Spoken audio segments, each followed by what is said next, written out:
What's up, Valley?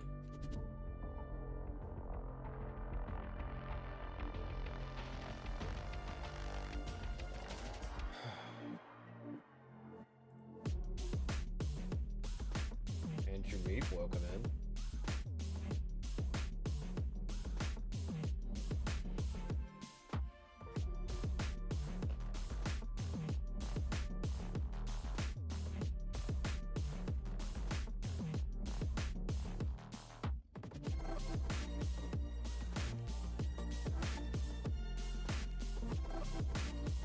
Nice.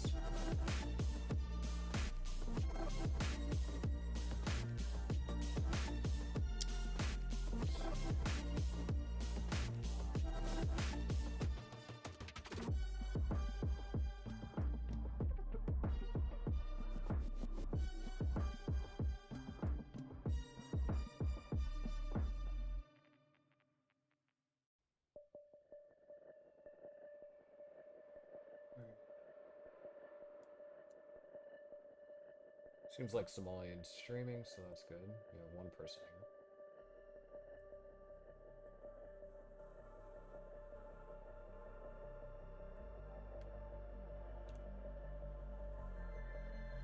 here. Yeah, Jameep. It's been, well, yeah, for Sparks to Minos. They've all, even since Season 1, they've been abbreviated as SAM.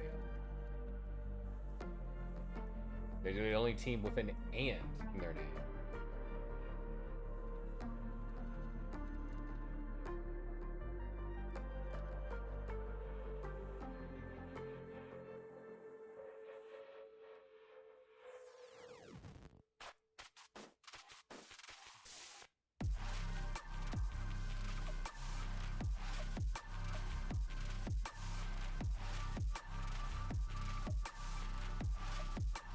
This Super Week will officially be over.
Dan's Twitch link.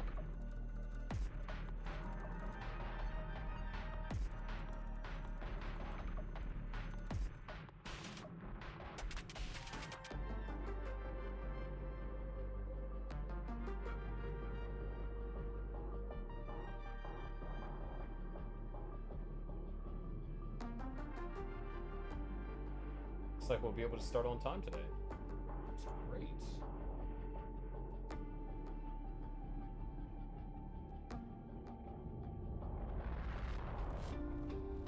All right.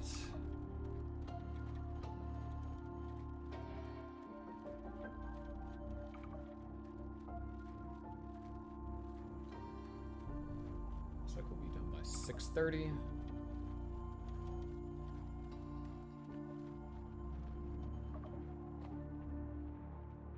Oh.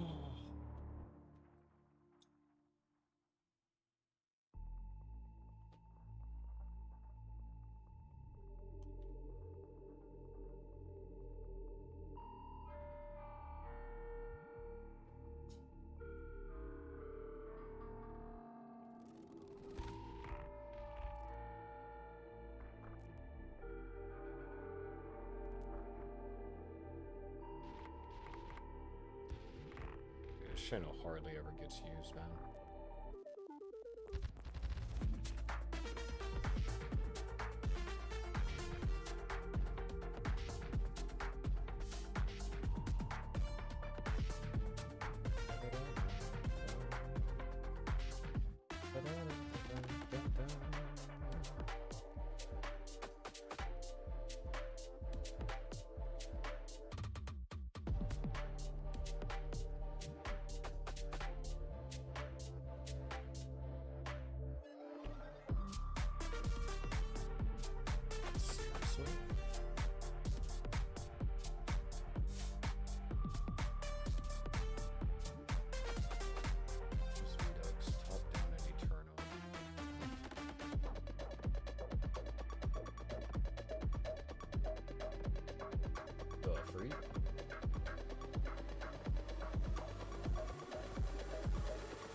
sense though.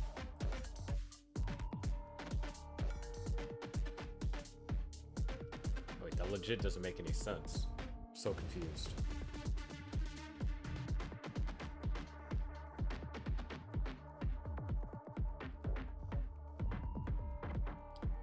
Eternals versus Grandmasters.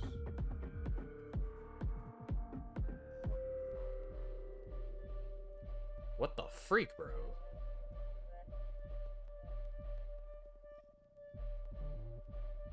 It's because these titles have not been freaking changed, that's why. Alright, I'll figure that out later. If you're wondering what I'm freaking mumbling about, I'm trying to see when each match of the season was played so I can separate them in the weeks so then I can have a way to create digestible content or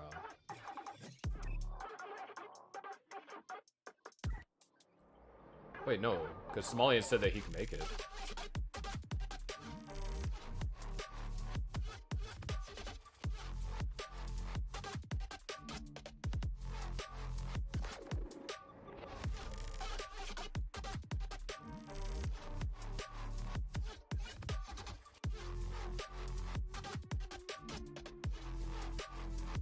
Okay.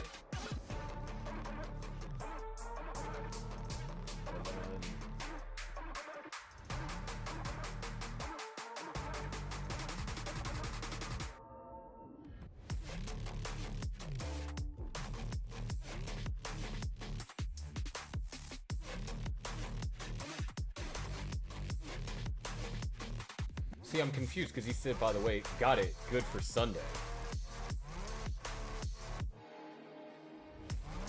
Freaking hell.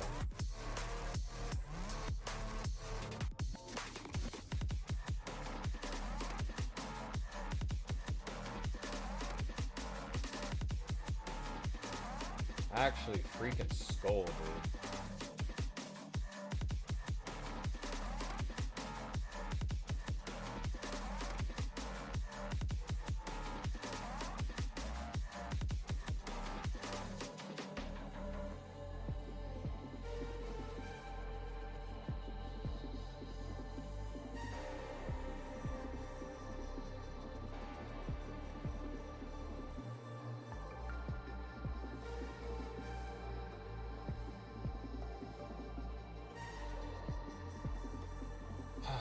Well,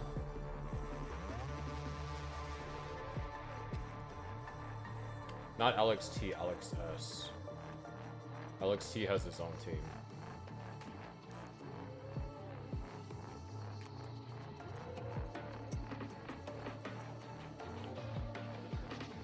Well,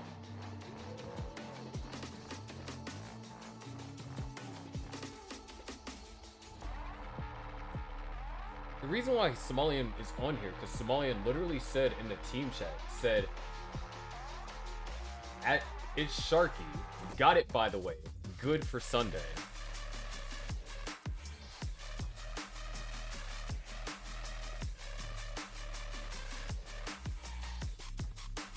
That's word for word what he said.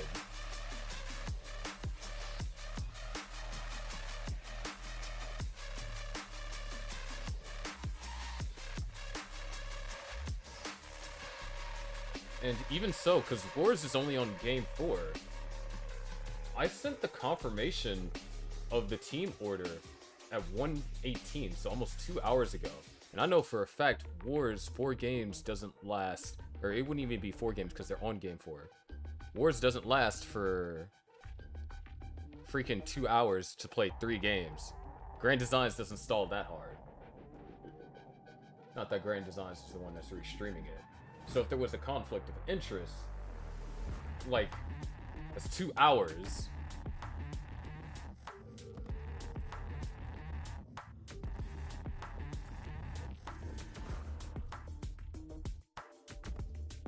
Let me double check and see what's going on in Wars.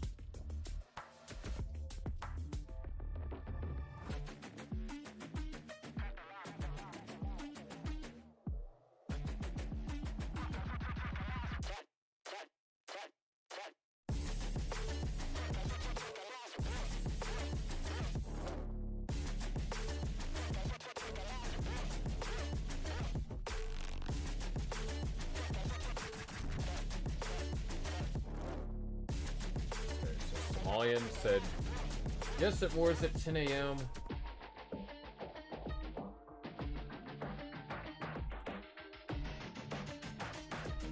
Nope, the fun hasn't started, and it probably...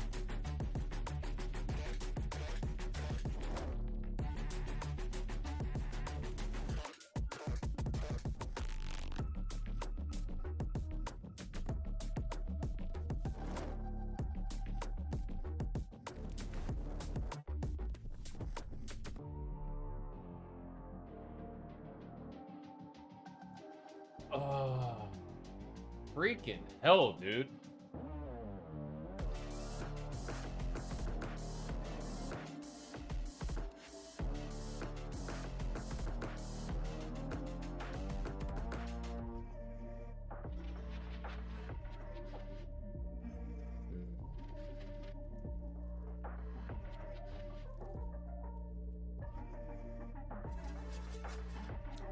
Game 4 is what they're at right now, even if I swap orders.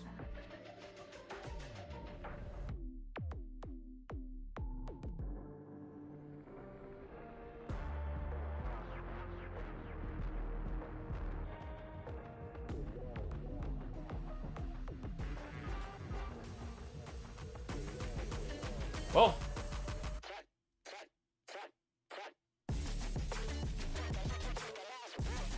we'll give 15 minutes.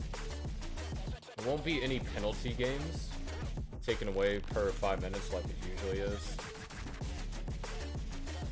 And then if Alex S doesn't respond by then, it's not gonna be done.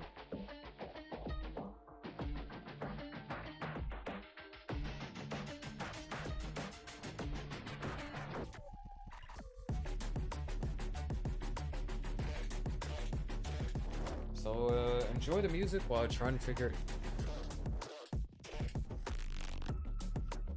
It's freaking unlucky, man.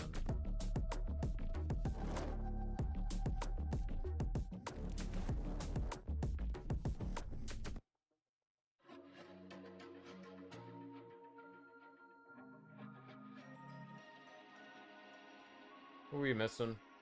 Somalian's playing in Wars right now.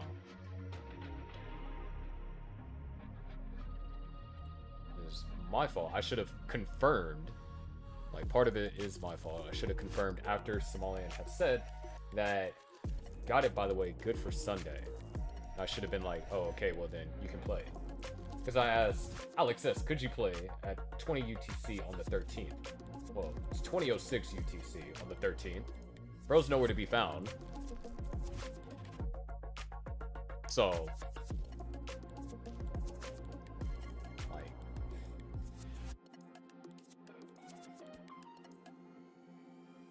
That's why I'm not inducing a penalty until the time's up.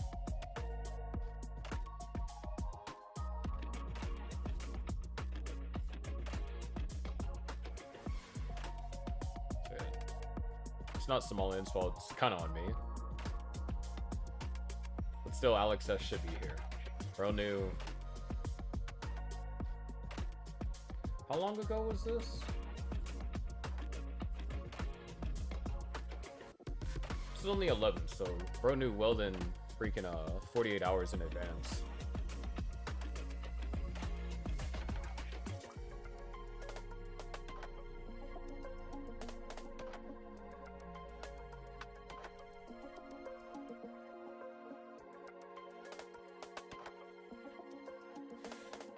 Ah, well.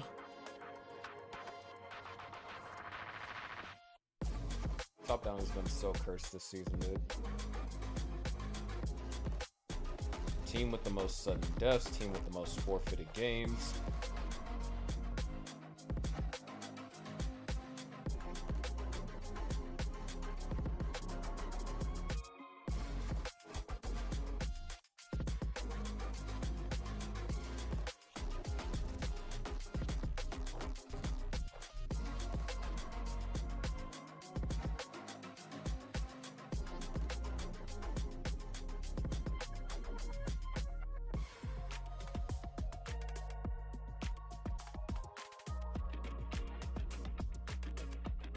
Because Dan V's here.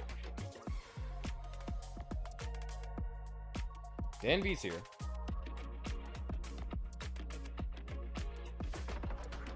I don't fault Smalling for this.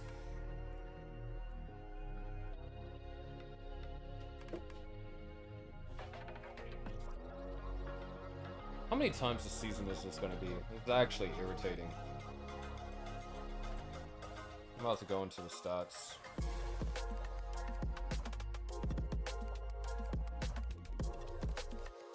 This is part of the reason why Top Down got one of the new players. I think that how you pronounce this, Lose.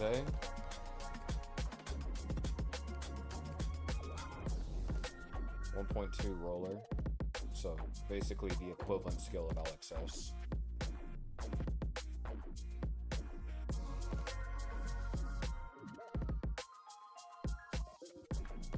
Yeah, if you wanted to order them, still up for open for the time being. So.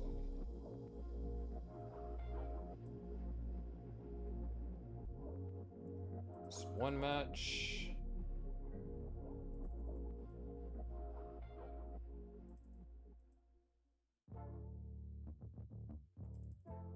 Two matches.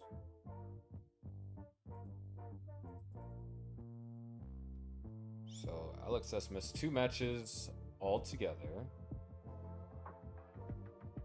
Somalian subbed in under a 2-game penalty. So that's 3 matches.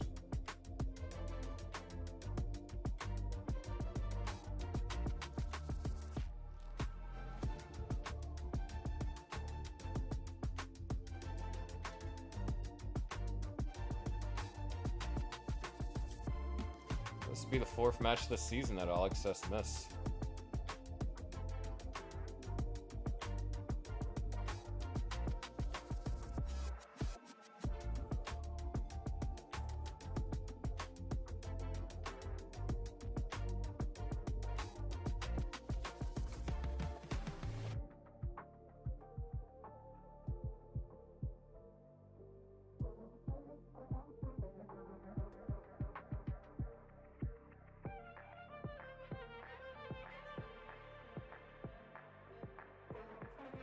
Yep.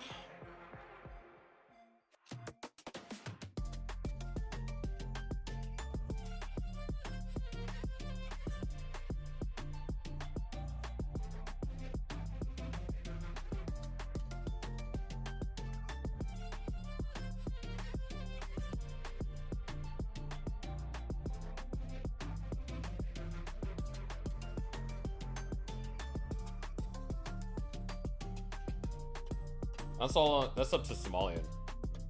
Somalian wants to sub, he can.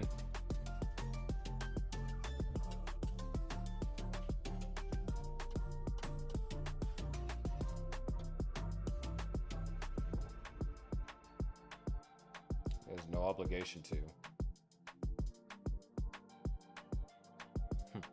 Ty, you should be the new team captain for Eternal. They need it. They're basically screwed.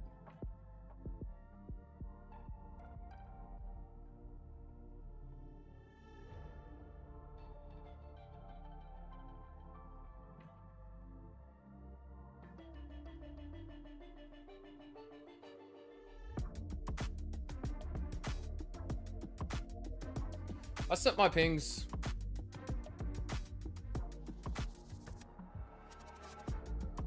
Guess this depends on if Somalian decides after this game 5 that's played whether you want to sub in. I only penalize him 1 game, so.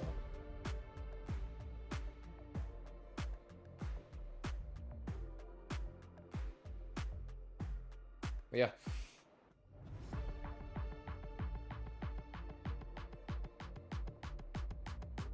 A lot of those sudden deaths that Top Down has played is because of Alex S.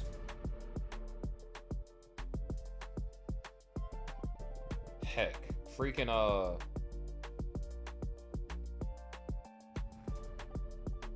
Alex S is the reason why Top Down lost to Eternal in the first place. Or one of the 2 teams that Eternal has beat.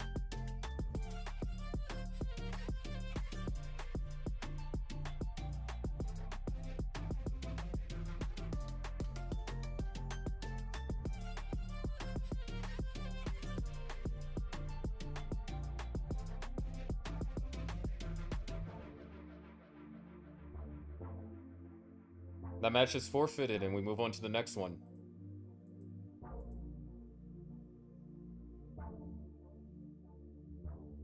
I know compared to, like, other events, like, I'm super strict on it. But, I mean, you say you can make a time, I sign you up for it. You don't show up and say nothing. Like, I understand if life happens, and you let me know life happens, then I will deal with it accordingly. But if I don't hear anything, then oh well.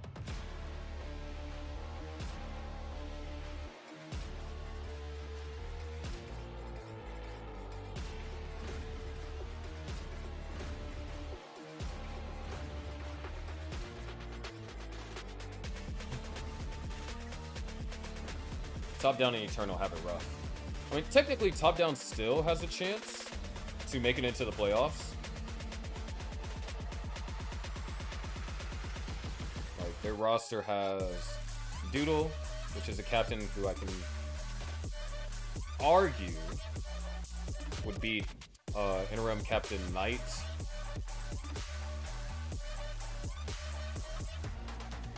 The tough part is beating Scooty and or Alex T. Somalian versus Dan V. Somalian versus Eyeball Coffee. Ruby wise, that's where Top Down could potentially get their wins. Because Top Down should be able to beat Eternal easily if they ever cross paths, which they should. If Eternal beats Sparks and Minos or Drywellers in the play-in tournament, that's scuffed.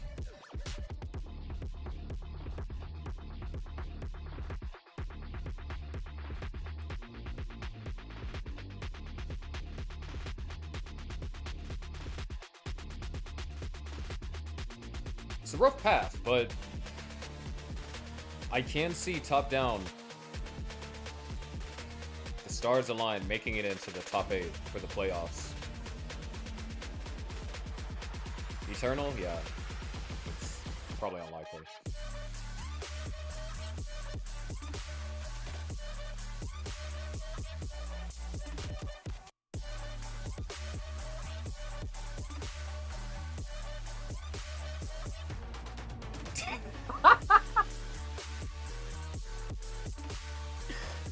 Okay.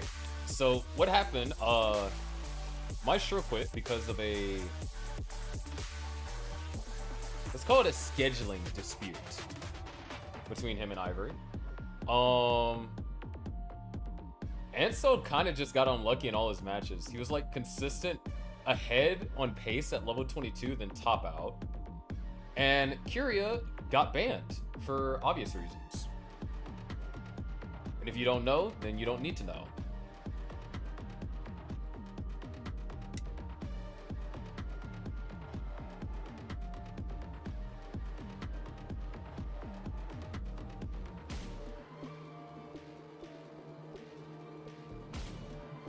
Wait, Dan V, you were part of the team like all season long.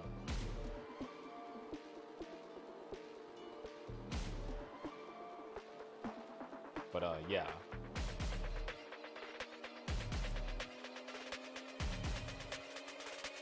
Well.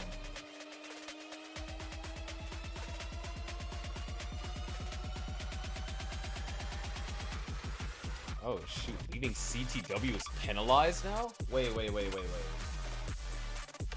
What the freak? Hold on. When did that happen? I missed something in this. Announcements.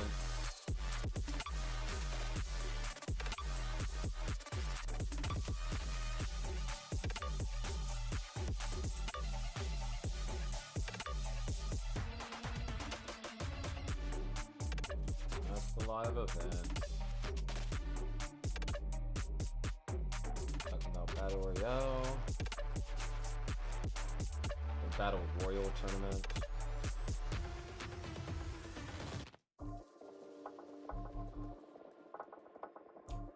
That kind of information should be in the announcements, I'm not gonna lie.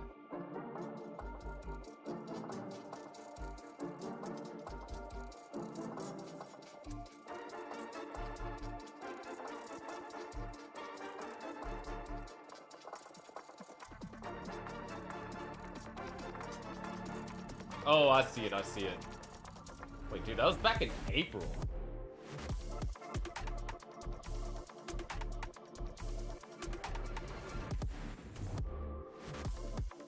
Okay, I see it. Yeah, it was in April. Well.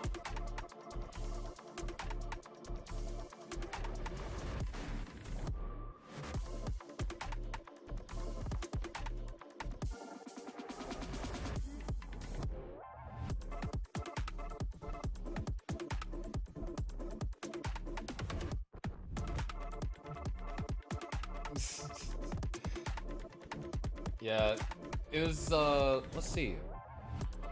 Why was Sparks and Minos losing so much? Hold on one second. It's a good question, Cat. Let's see. Sparks Minos beat Eternals. Because, Portal no-showed. Wait, no, Blue Scooty no-showed. But Sparks and Minos were the second team that Eternal beat, and Blue Scooty no-showed. That was second match of the season. Okay. Beat top down.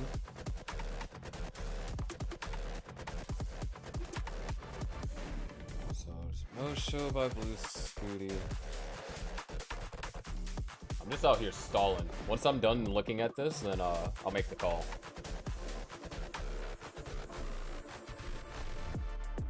So beat Curie no-showed against Portal.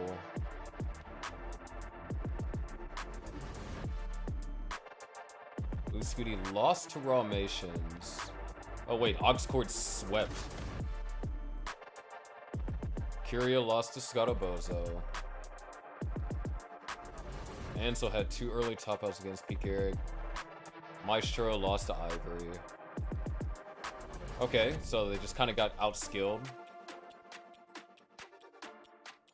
Blue Scooty lost to Sam Finch. 1 early top out and then Sam Finch popped off on the last 2 games. Ansel lost to Messix, early top out. Curia lost to Ian.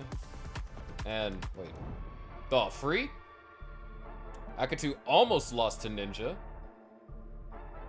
Dude, wait, what the hell? It went to a decider.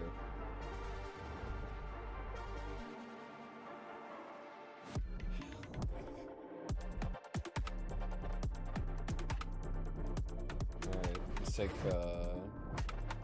let's see. Blue Scooty got destroyed. Well, 2 early top ups against Alex T. This is when Brighton versus Ansel. That was a good freaking set. I think what was that? Game 3? I remember that. Danby versus Eyeball. That was also another good one. Danby won that one. Oh, that one went to sudden death.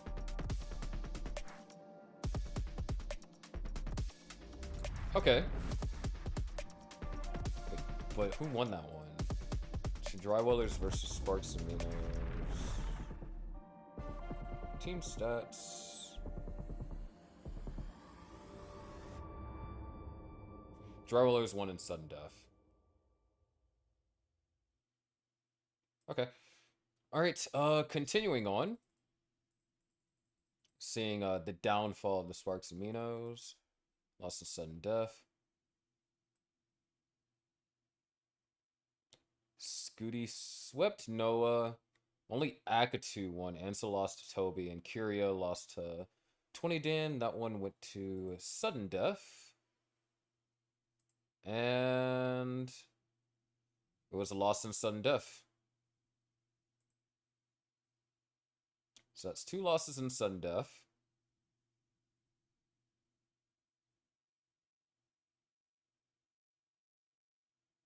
Millionaires won 3-1.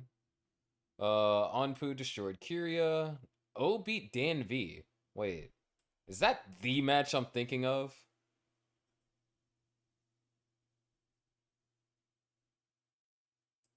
I think that's the match I'm thinking of. Hold on, because... Let's see. Millionaires were home that time.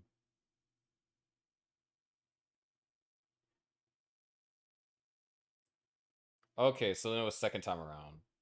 Maybe. It's funny how both of y'all played each time. But, okay, so...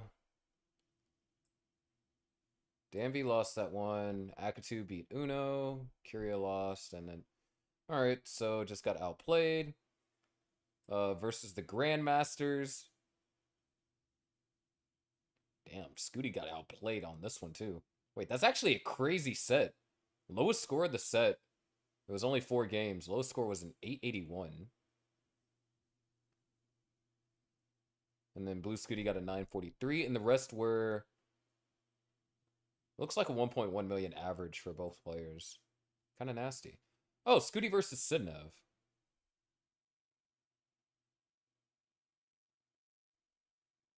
Dude, I'm doing my best to stall because I'm real interested to see like the downfall of the Sparks and Minos. Scooty beat Sidnev and Cell beat Shala. Oh, you guys won that one because Yaka beat Smooth. And Akatu actually lost to Gunter. Alright, cool. And then versus the Grandmasters, Bergtroll won, Scamper beat Yaka, Wallband beat Timmy, yeah. That was a 4-0. Music, please. Oh, I didn't have it looping. My bad. Alright. And then that was all the matches of the season. Now, I do remember where we at. The rematch. Miles beat Blue Scooty, Dan V beat O.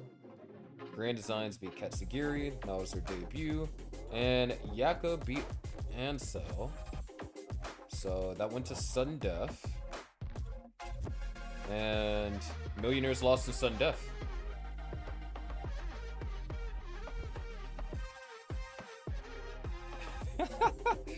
I didn't commentate that game, so I don't remember that sweep. Let's see, Blue Scooty versus rematch between the Ox Cords. Scutabozo beat Jacobo. Scooty beat Ramations. Ansel lost to Kitten. And Timmy Kim beat Jeeves.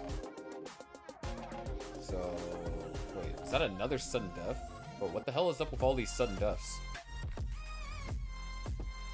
And they lost in sudden death. Bro, that's like, what, 3 losses in sudden death?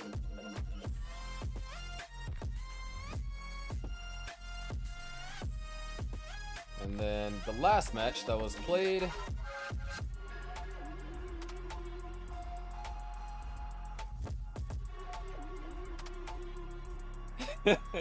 was up against Stochastic Squad.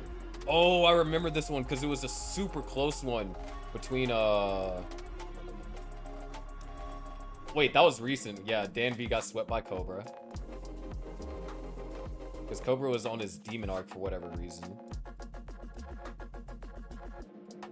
Bro, back-to-back 1.1. Dan V early topped out in game 1. Toby beat Jakob.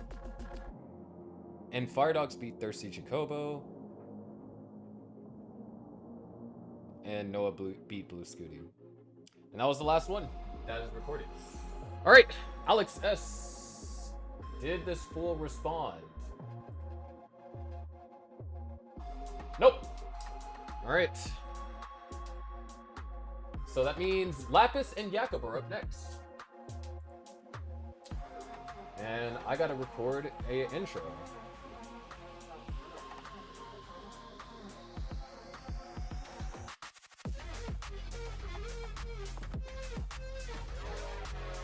What, Taya, do you actually want to join Gauntlet?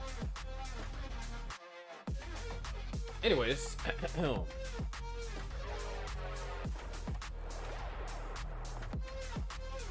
let's go ahead and get this over with.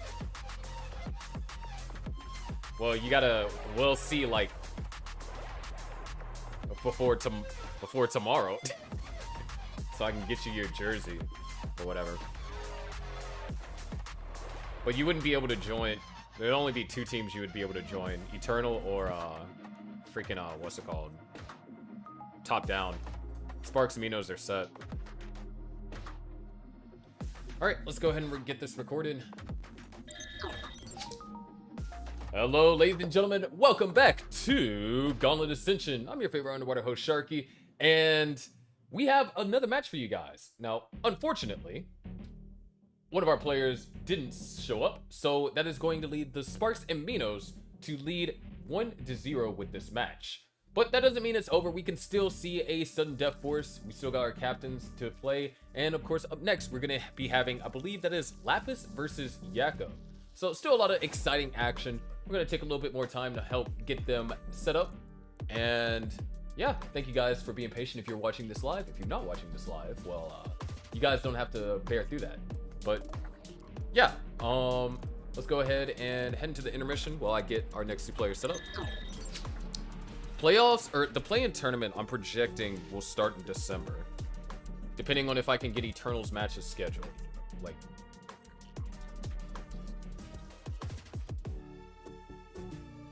nah, Ty, it wouldn't be fair if Ty joined y'all's team. You can only join 1 of 2 teams at this point, which is Eternal, which I doubt Ty wants to join them, or Top Down.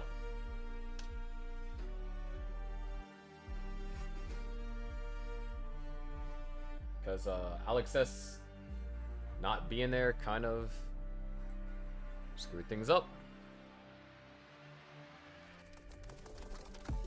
This is the 4th offense too.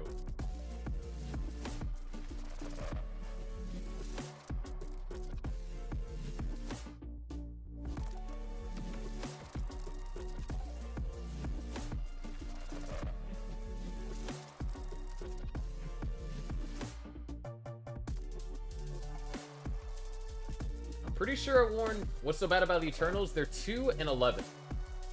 Their captain can't play. And almost no one on their team had the jerseys. Well, he better hurry up.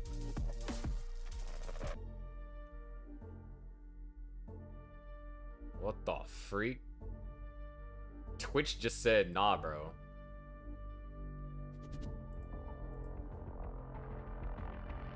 I think stream is dead, man.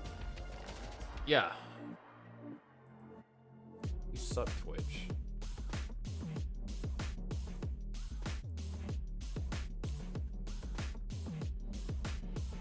But, Yakko, good to go. Just wait on Lapis.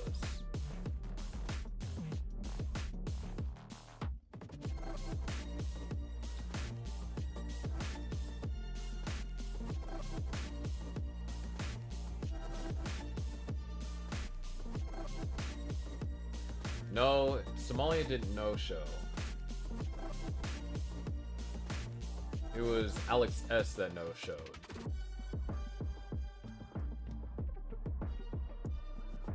Alex S was actually the one that's supposed to be playing.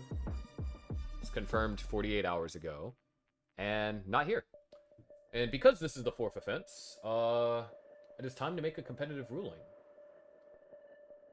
Because this will not happen in the playoffs. Because you can read between the lines, it will not happen in playoffs. Read between the lines and you'll know what I mean.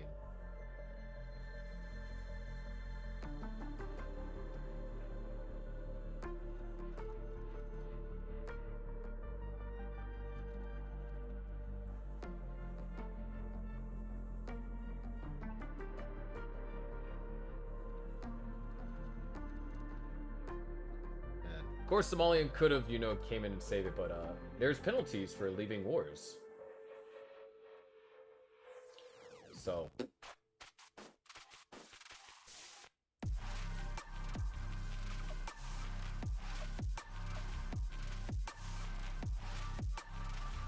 Besides, Lapis, this will be around the time that you would have to play anyways. It's already been 30 minutes. Danby was probably going to sweep Alex S, so you need to be ready anyways. Nah, War's not ruined Gauntlet. It's literally Alex S. Just didn't show up for his team. And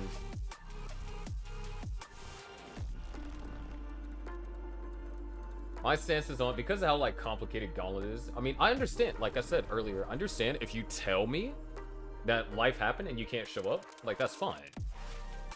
Your team won't be penalized, and we'll deal with that another way. I've done that all season. It's whenever you don't show, and you don't tell me, or you don't tell me that you can't show because, you know, life happens, then I show no sympathy. It's a forfeited game unless your team subs, and if your team subs, they have a disadvantage where it's already a lost game. Because, look, damn, this is red bracket rant time, right? Because, let's be honest. Even if we're assuming, like, or let's be charitable and assume that Alex S wins the games that they're supposed to show up in. Top down would have been, what are they? They're 4-10 right now. Top down would have been like 8 and, hold on. How many sudden deaths did they lose? 1, 2, 3, 4, 5.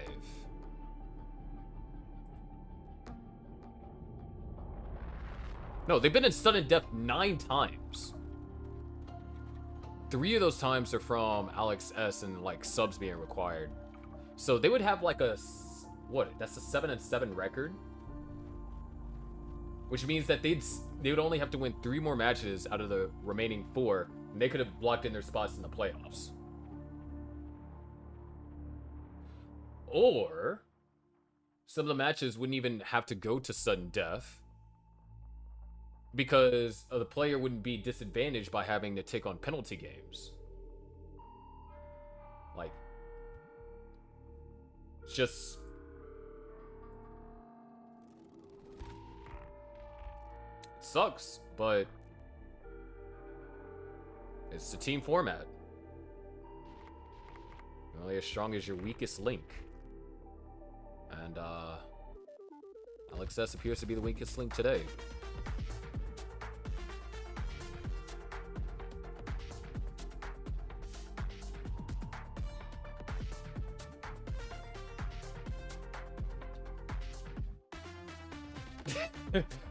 Bro, you're tied.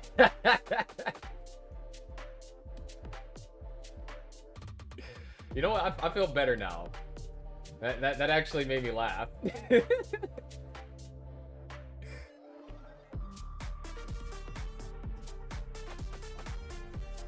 Alright. Both our players are warming up. Players, would you like same piece sets? That's funny. That is freaking hilarious.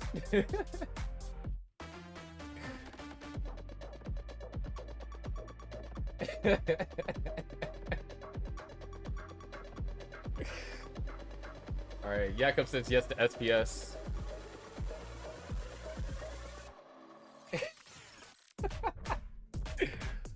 Oh, that's so freaking funny.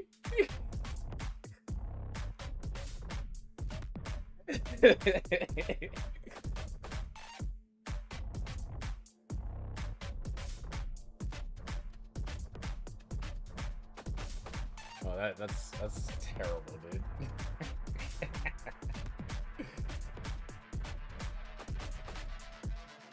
Yeah, I'm feeling better now. Oh my gosh, dude.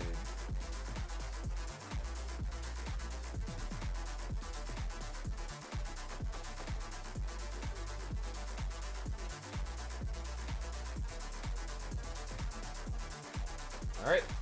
All players who go for SPS, here's your seed.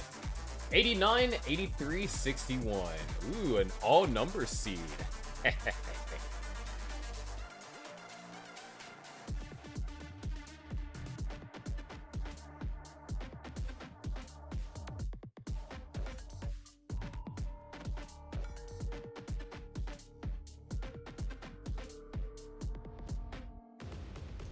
Alright. Players are ready. We can finally get a match going. Oh, wait. I'm dumb. We're going 3, 2, 1. Tetris. Look at that. Double S and a Z. And both players played it drastically different.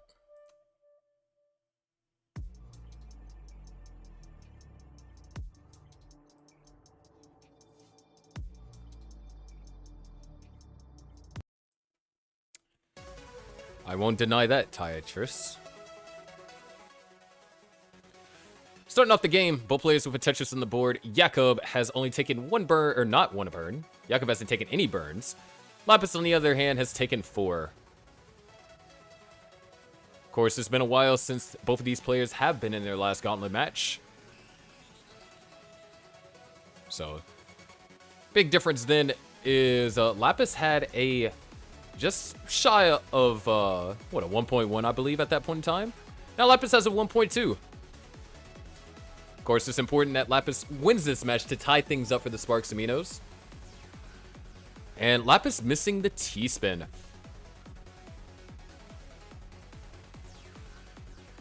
Jakob also having to do some burning as well. An eye piece would be nice here. Go for a split triple and then have to build up for row 2. Still going to put Jakob in a scoring position, just slightly elevated. Meanwhile, Lapis is just burning. Haven't seen him score a Tetris in a while. Looks like he's going to be looking for a J piece and decides to burn it out. Not going to get set up for the Tetris. Meaning that Jakob's going to take a 3 Tetris lead. Here in the opener, and these pieces are great for Jakob to burn all the way down to the bottom. Lapis now with a clean stack.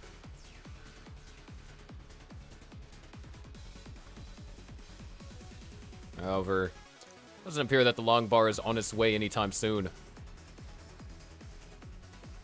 Good placements over here from Jakob. Lapis finally scores a Tetris and gets set up for another one. But past the 40 line mark, 176 for Jakob, 139 for Lapis.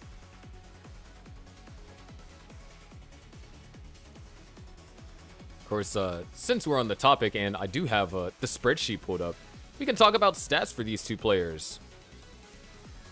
Which one player might have a lot more to talk about than the other. Lapis has played in 2 matches so far this season and has lost both of them. As a matter of fact, only won 1 game. Meanwhile, Jakob has played in 5 matches, has a winning record 3 of 2, and has played a total of 20 games.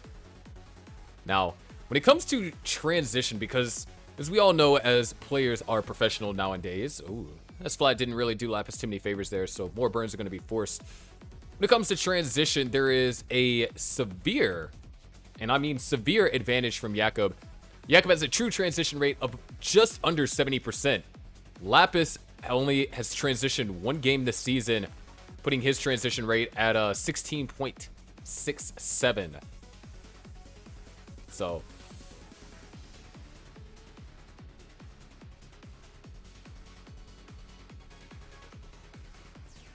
to say that one player has an advantage in that metric of stats is an understatement. And we have not seen a 29 from Lapis yet. But this could be the game to change everything. Already starting off, there is pressure on Lapis. With a no-show from his teammate earlier, the Sparks Minos basically got a free win. So now it's up to Lapis to kind of equalize and tie things up. Meanwhile, Jakob could bring the Sparks Minos 1 game closer to starting to turn their season around a little bit. Mathematically speaking, it is possible for them to get one of those top 6 spots.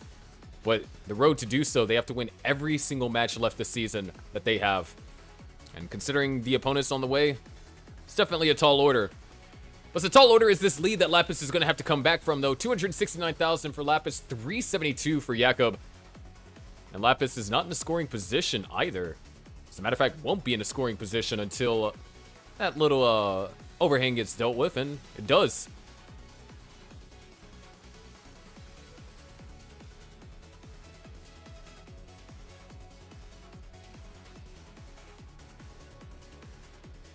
Man.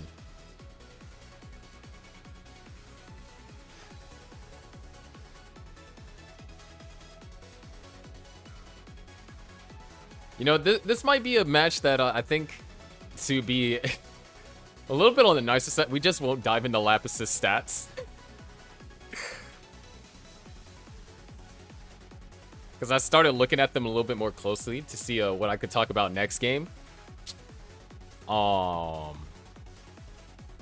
Yeah. On the bright side, though, it looks like Lapis is closing in on the 2nd transition of the season.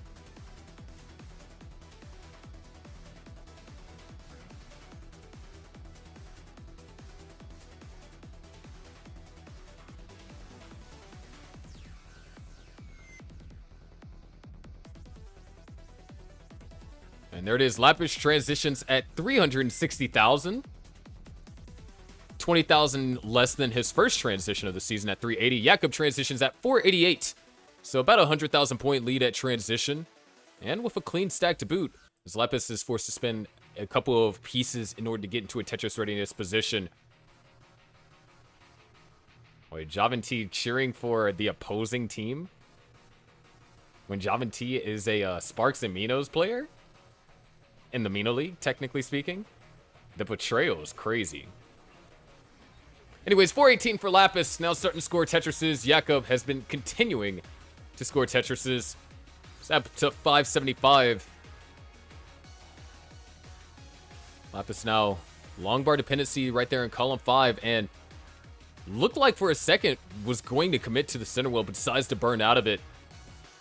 And all that does is just give Jakob more time to expand the lead. However, we are running into a small drought. And Lapis unable to use the eyepiece. There is Tetris over there for Lapis. 479 to now 659. Almost a 200,000 point lead. There's another Tetris for both players.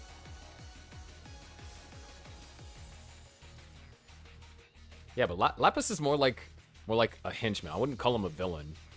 Right? He's like the guy that's like guarding the door to get into the evil castle. 691 for Jakob, 564 for Lapis. Oh, I like that Javanti. Something that I don't quite like is how high Jakob's stack was getting there for a second. Able to burn it down. And Lapis is starting to make a little bit of a recovery. Now only down by 100,000 instead of 200,000.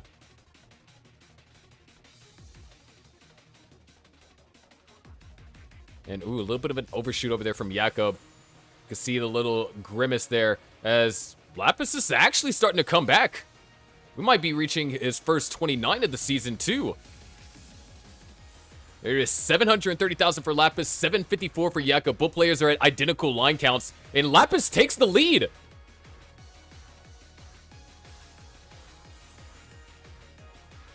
Jakob knocks down a Tetris, though, starting to fight back, taking the lead. Right back here. Both players knock down Tetrises. 827 and now 799. Lapis having the best game of his season so far. Jakob just ran into a massive slowdown. Surviving was key there because if Jakob would have topped out, Lapis would have taken this game. Tetris over there for Jakob goes up to 897. Tetris for Lapis, 839. Another Tetris for Lapis. Jakob knocks down. Tetris goes to 29 at 934. Mathematically speaking, it... Oh, Lapis now at 29 at 909.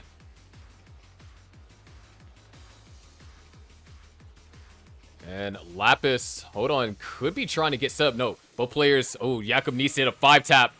Nice, 5-tap is hit. Both players surviving level 30 now for both. As the... Oh, Jakob tops out at 954. Hold on a second. Lapis has a chase down opportunity. Whoa, the 5-tap is hit over there for Lapis. 955 is what Lapis needs. Wait a hot second. He's hitting these 5-taps. But, oh, those misdrops. I think that's gonna... Wait, hold on. It's not over yet. No freaking way. Hold on, no way. A couple more points. 955. And a heartbreak of a failed chase down. Lapis at 952. Misses the chase down by 2,000 points.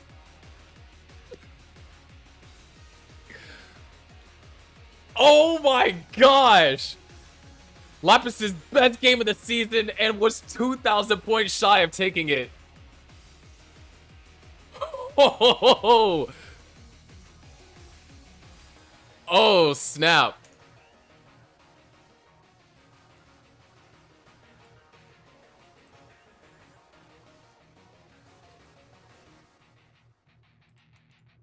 That is wild.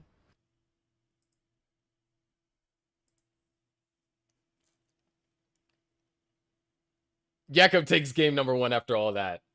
But if there was a game to define the phrase, put some respect on my name, that was it. Lapis has more than doubled his average, reached his first ever 29, and then played some. But in the end, it still wasn't enough. Jakob, with just enough pace advantage, was still able to take it.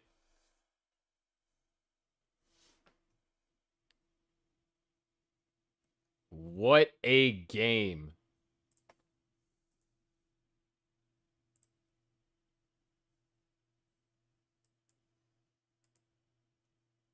Genuinely a good game from both. But we got it ready from both players. Let's see if Lapis can follow it up, or if Jakob can kind of reestablish some ground here and take game number 2. We're about to find out who you're going 3, 2, 1 Tetris. Wait, that simul start was kind of crazy. What the heck?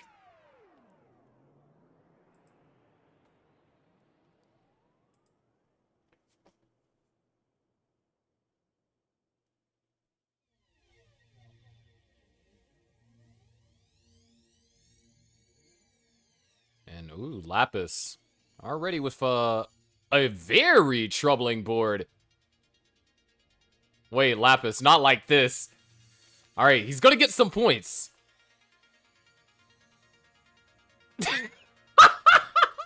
Lapis tops out at 2,000. I'm sorry for laughing. Jakob is good for game number 2.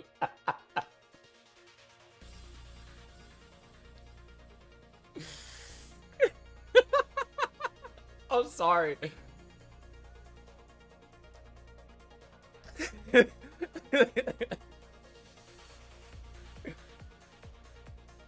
I'm sorry, I'm sorry.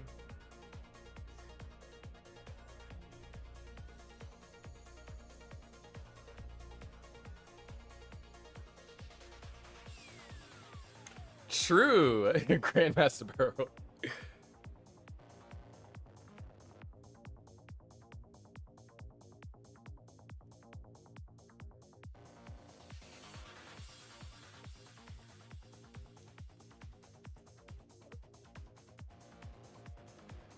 Okay, no, I'm no longer sorry for laughing.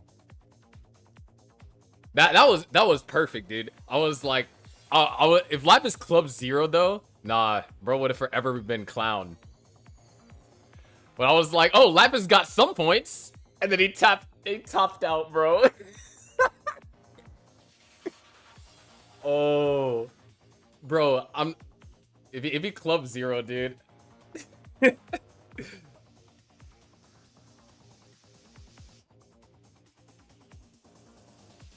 Wait, hold on.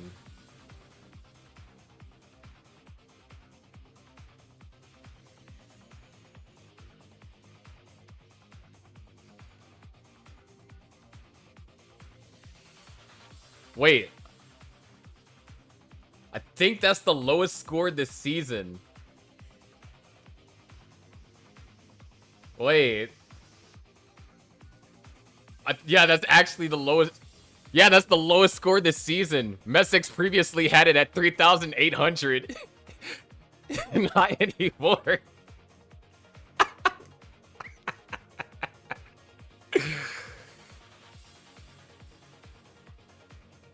Oh, wait.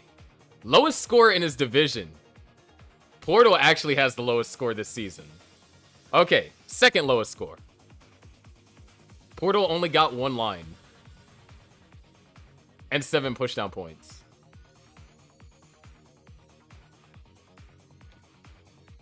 Alright, both players are ready.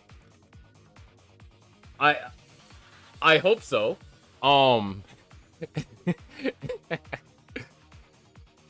Let's go. Here we go in 3, 2, 1, 10. Alright, what's up with these SZ starts, dude? But nah, bro. Like, I genuinely went from, like, being in awe, it's like, oh, okay, nice job, Lapis, to, the 3-line top out, bro. It was almost a Club 0. It was almost a Club 0. If that eyepiece didn't come, it would have been a Club 0, dude. actually bailed to not get Club Zero. But yeah, game number 2 is was done as fast as it got started. So we're in game number 3. Jakob at match point.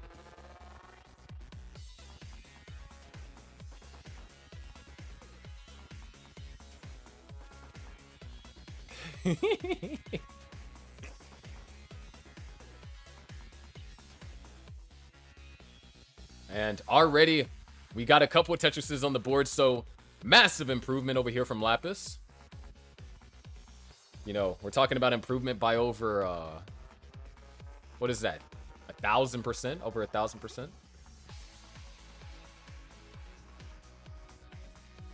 But looks like things are going to be stable, so both players should be able to score Tetrises here in the early game.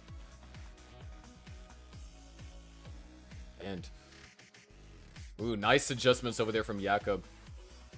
Previously, a couple of those placements, it looked like Jakob saw the adjustment that he wanted to do, but kind of got maybe a little confused on the placements, but was able to recover with some adjustments as well. So, you know, sometimes you can use adjustments to fix misadjustments. Could take a shot for every time I said adjustments in that sentence. But start things off. We are tied 197.60 to 197.60. Except for Lapis takes a burn, and Jakob took a Tetris.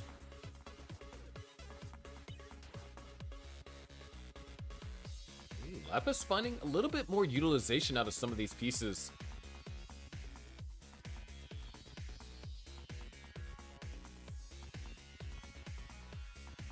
There's Tetris for Jakob into the lead, and Lapis takes it right back.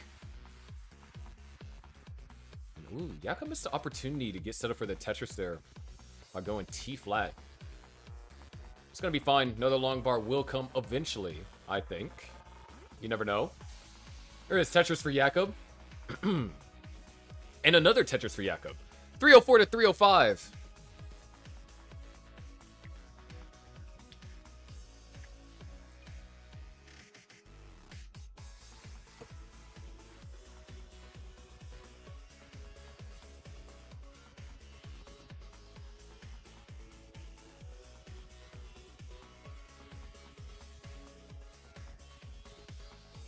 All these players are stacking up a little bit over the halfway mark, and we got some pretty solid paces. Jakob, not too happy with this. It's not even going to be a Tetris. Oh, but those pieces are going to be great. So Lapis will have a 2 Tetris lead here. There's a game to try and pull off a repeat of game 1. This is that game. And it's definitely already a million times better than game 2. Well, not literally, but quite thousands of percentages better than game 2.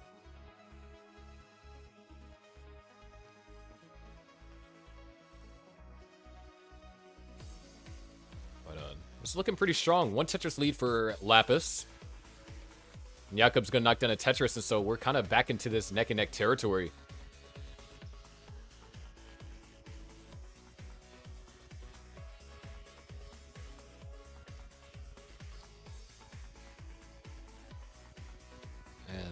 Looks like this game is, you know, one of those flashes of brilliance that we've seen from Lapis.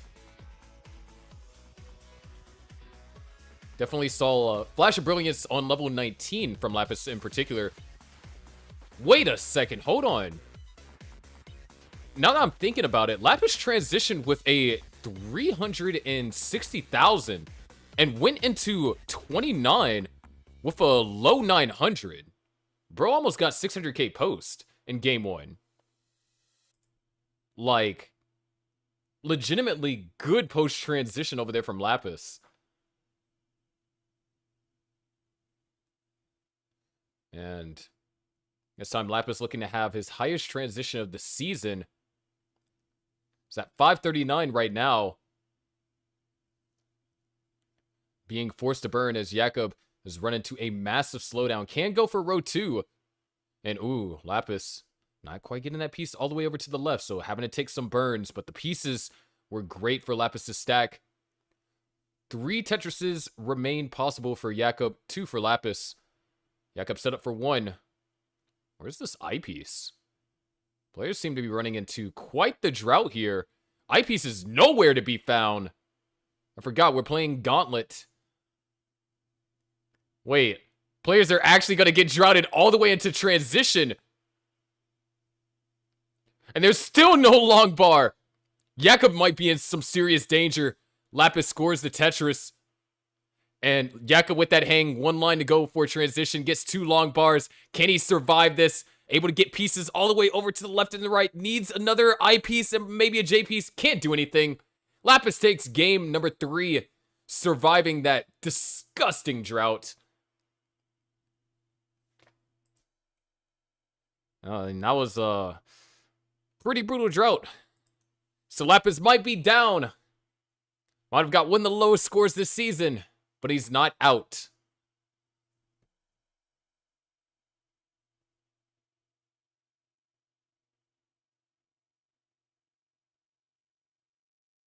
Honestly, that's YouTube short material, dude.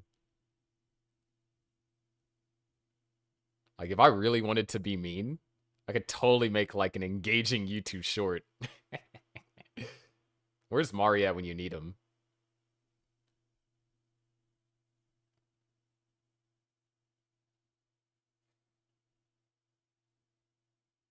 And, ooh, Lapis tried to adjust. Looks like he can survive this. Question is, will he? And the answer to that question is no.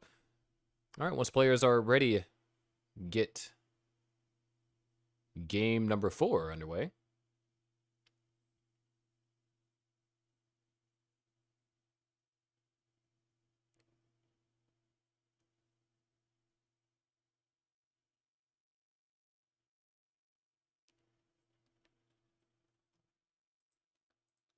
All right, both players are ready.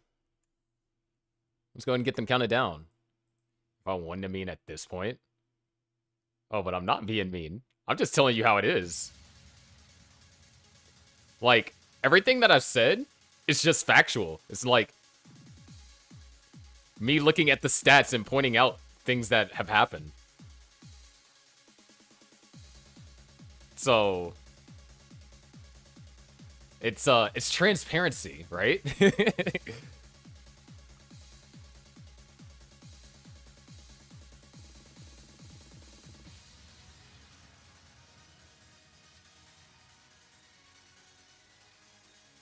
And, ooh, speaking about transparency, this is not the game that we would like to see a repeat of game number 2. Well, maybe Tetris might want to see a repeat of game number 2 for Lapis. But right now, Jakob in the lead. Lapis is going to survive this time. So we're not getting a 3,000 point top out. Yeah, Adam Irish, thank you for the sub. And Tetris Wars, thank you for the raid.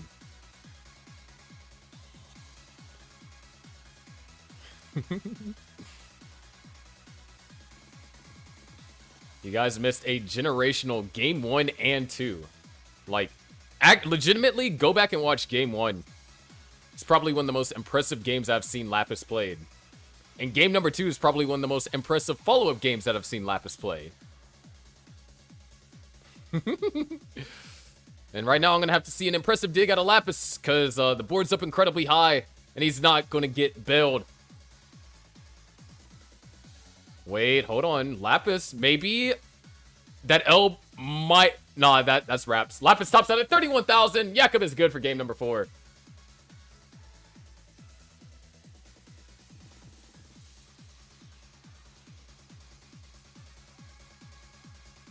Which means the Sparks of Minos go up 2-0.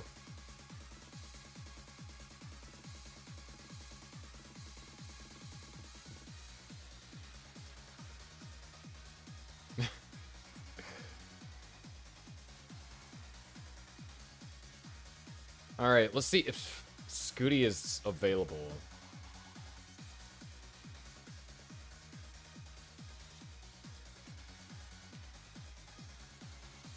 Our next match, if Scooty is available right now, will be Scooty versus Doodle. Otherwise, it'll be Roman versus Katsugiri.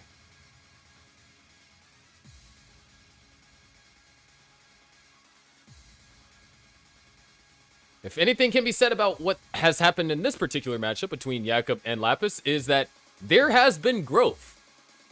This time we saw 2 transitions. But we're going to head into the intermission while we wait on our next players. So don't go anywhere. We'll be right back.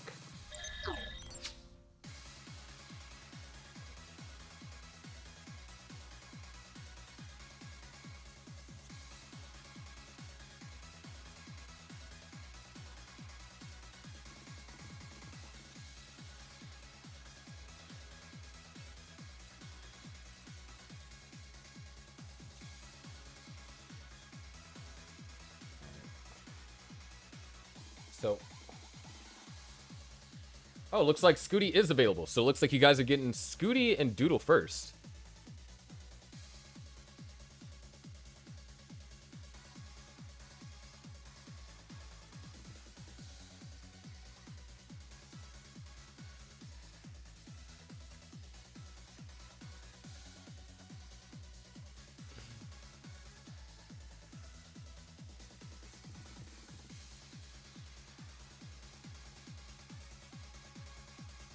Let's see.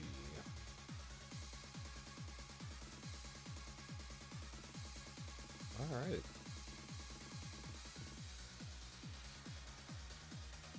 Which, since you guys are getting Scooty versus Doodle first, means we got to listen to the classic.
Wait.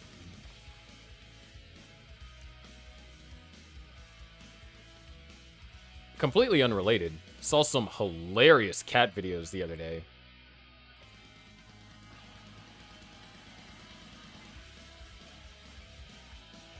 That's all I wanted to say. No follow-up.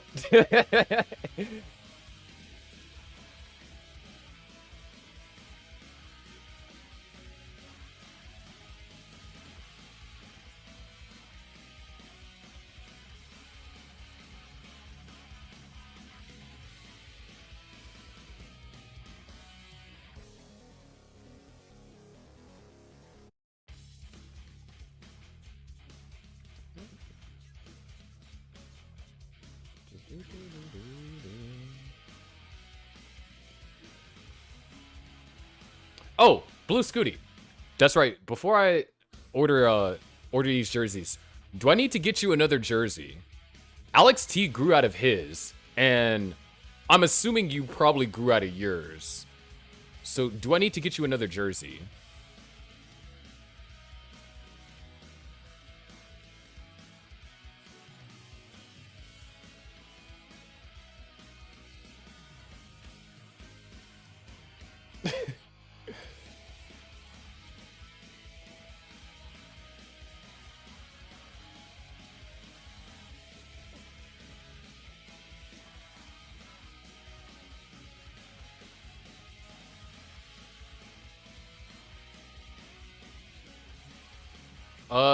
So far nothing has been scheduled. I'm still waiting on availability from everyone to see if I can schedule another match. So I think, what?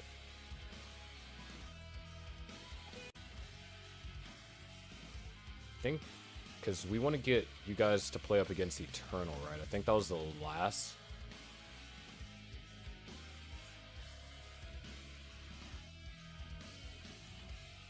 Yeah, we're trying to get you guys to play up against Eternal, and waiting to hear on Eternals for the rest of their availability.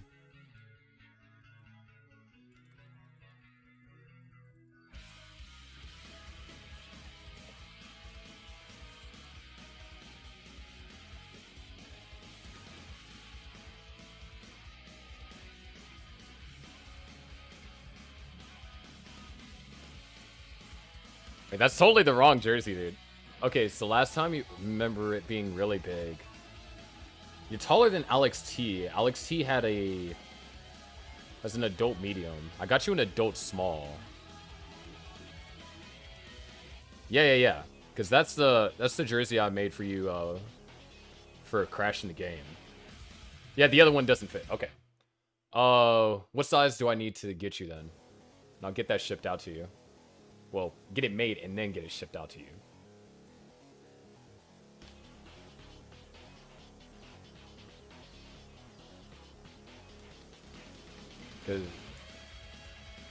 A 3XL? Oh my gosh. Probably a large? Got it.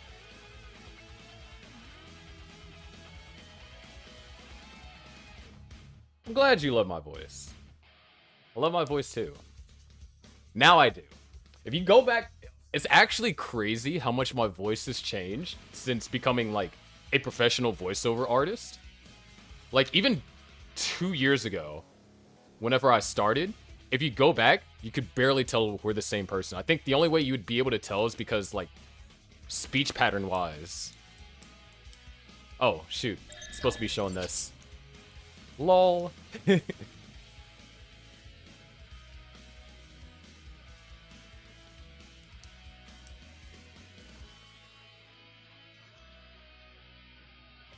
Well, Eternals is screwed. Winter injured their hands, so, that's freaking fantastic.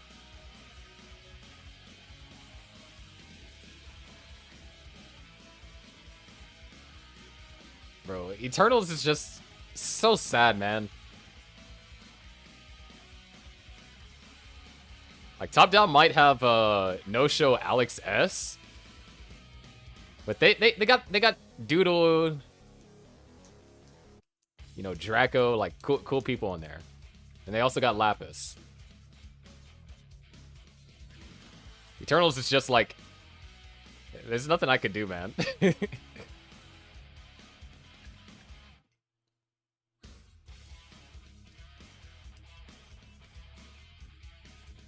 They finally get a player that has a winning record being Winter. Winter's like 3-0. And now Winter can't play because her being injured. Tough luck. Anyways, here's your seed players. Let me go ahead and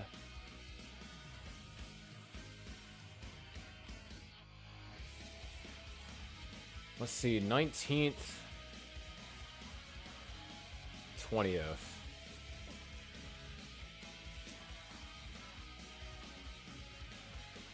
Thank you. What's going to be a challenge is next year's season trying to figure out a way how to do better. Well, okay, it depends on the team's jersey. I think majority of teams' jerseys I can improve on. Millionaires is hard to improve on their champion's jersey. Their champion's jersey is actually like so clean.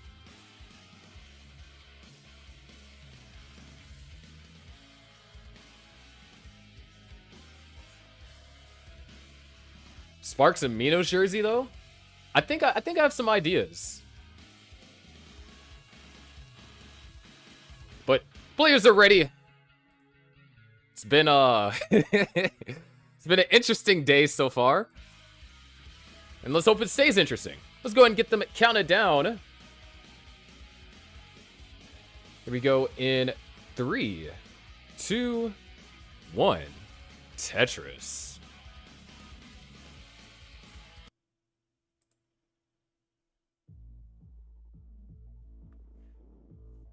Yeah, Jerby just picked the name because Jerby didn't know what to do. Now, Andy, while these players are getting stacked up, I can give you guys some lore on a couple of team names. Andy picked the team name Millionaire or millionaires, because it has like a double meaning, right? Because when you get 1,000,000 points, you know, get a max out. So that's one reason for the millionaires. Other reason, Andy likes money. Like, we know this. Dog pick the name Stochastic Squad because we wanted the team to sound smart.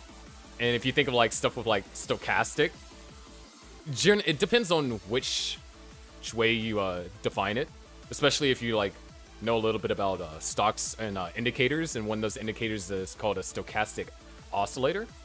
But that's the reason why Dog picked stochastic. The Drywellers, though, which has the cutest logo, was decided by Fractal because dry wells. You're going to get droughted, so you're going to have a dry well. A little bit of team name lore there. I guess one more while these players are about to be 40 lines in. The Aux Chords was picked by Opox because, you know, Opox stood for, like, overpowered Ox. And so, Aux Chords, well, it was Team Auxiliary, but shortened to Aux Chords because they're the same thing, roughly. Yeah. But to start this game, ooh, we get a couple of interesting setups over here from Scooty. It is going to be long bar dependent. Does get that long bar. It was just a matter of trying to get out of this in an efficient manner. So Doodle, currently behind in points, but has the cleaner board state. Going to be able to open up the well. And a Tetris will be scored.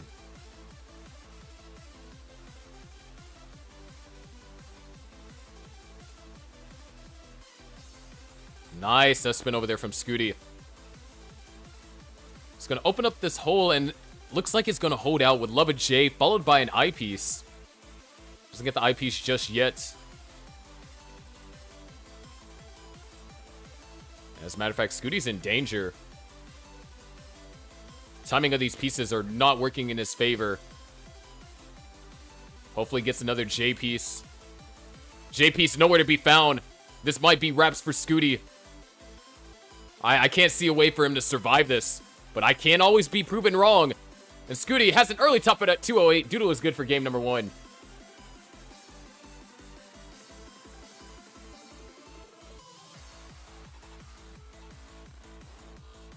I was just not getting any pieces.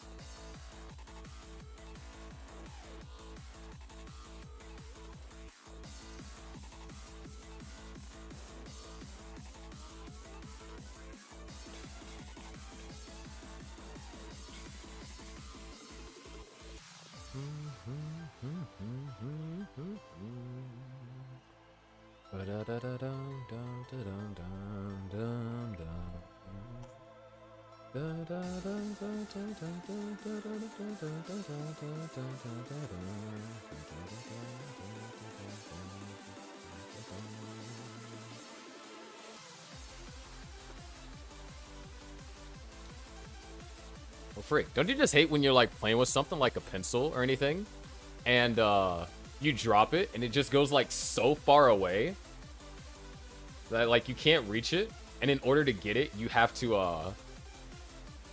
like actually get out your chair? Because I was twirling a pencil, well no, I was twirling my card reader, and I was just like in the corner underneath my desk, and I'm just like, bruh. But both players are ready. Enough about me talking about random stuff. Let's talk about Tetris. Wait. We going 3, 2. Doodle did not have the seed in.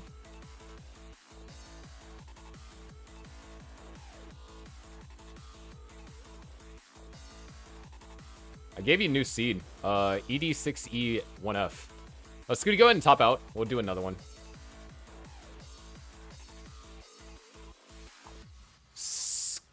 Skull. Bro. Everything that could happen with this match is just like happening. We almost got Club Zero from Lapis. We got a no-show.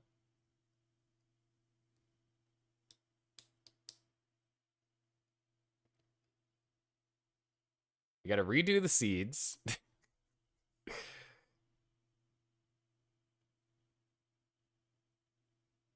Next, we're gonna see like a 1.9 and a 39. Be crazy if that happened.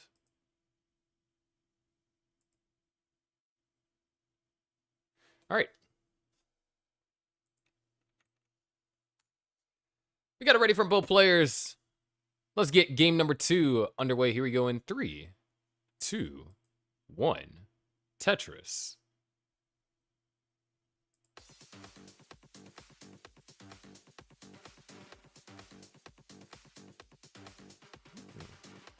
Identical openers. Except for that. Duo deciding to put a little bit more emphasis on the left-hand side. It's going to prevent him from scoring first Tetris of the game.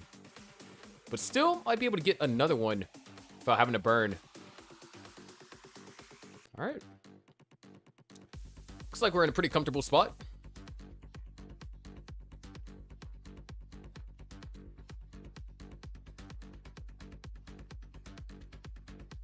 Of course, Doodle won the first game. We did have an early top out on Scooty's side. Sparks and Minos are up 2-0. If Scooty wins this, then the Sparks and Minos are guaranteed a win, no matter what. But we'll still play out that 4th game because every game matters when it comes in terms of where you're going to end up in the playoffs or in the play-in tournaments. Definitely the meta, so to speak, would be to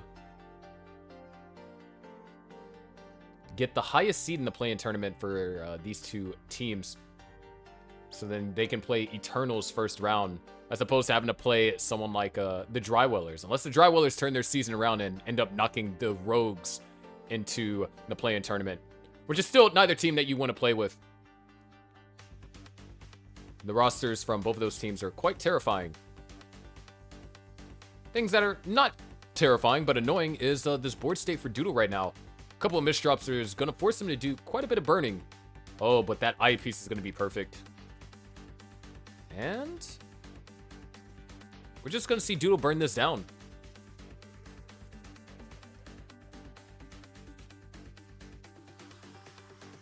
See, I love watching Captain Doodle play. Bro smiles so much. Makes me feel happy. It's like he enjoys being here. Like, even when he's at disadvantage going up against opponents, just smiling. That being said, though, this deficit is nothing quite to smile at. Or, nice survival over there from Doodle. 255 for Blue Scooty, 138 for Doodle. Makes an adjustment there on the T-piece. There's not too many things that can't really be done with the situation. So a lot of compromise is going to be made in order to downstack this. Going to be looking for an I piece on the right-hand side, followed by an L piece in column 3 and 4. Doesn't quite get it, but I like the LJ combo right there.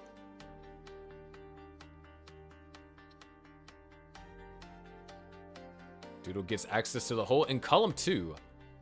Gets set up for the dirty Tetris, knocks it down, and gets access to the hole in column 4. One more burn line, and Doodle is back to a right side well. And there it is, Tetris for Doodle. 196 to 392. Scooty with a 200,000 point lead almost.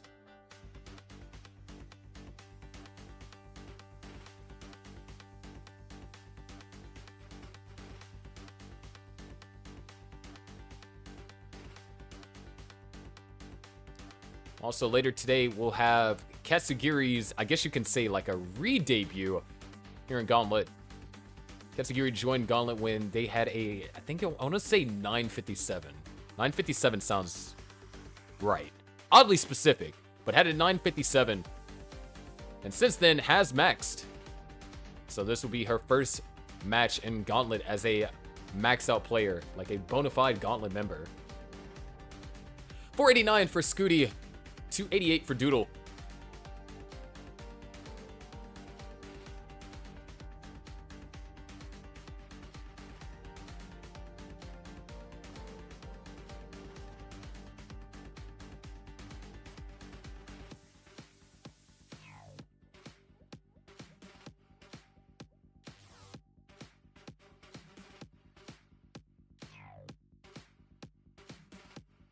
Ooh, nice 5 below over here from Scooty. 536 for Scooty. 356 for Doodle. Still down by around 180,000 points. But the lead hasn't grown.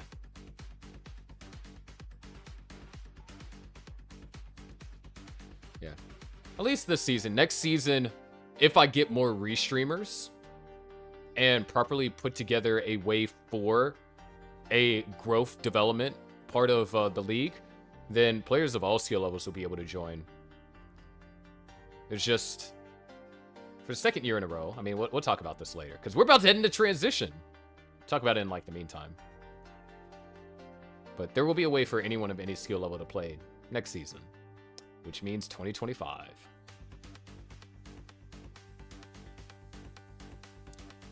Scooty's going to bring us to the transition with a 678. We aren't going to see the transition from Doodle because we got an ad. And it's a 1.5-minute ad. Oh my gosh.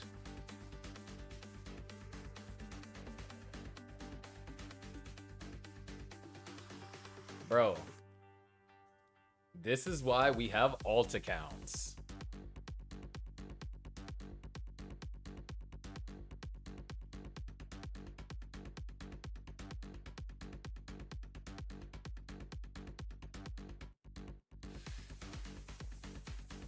To be fair to both players, we'll wait until Doodle gets back before I give a score update.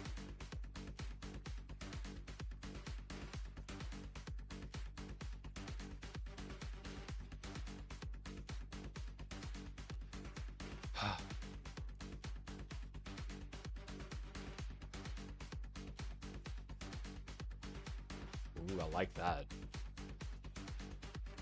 Talking about Scooty's placements. Not this ad. Alright, 15 seconds left. Yes, I did. I did just get a Tim Hortons ad.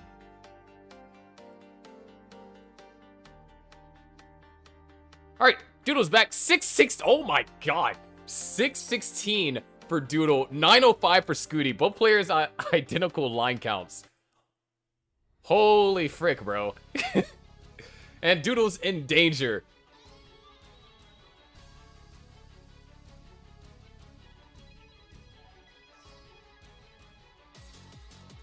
Doodle's gonna top out a 624. Scooty.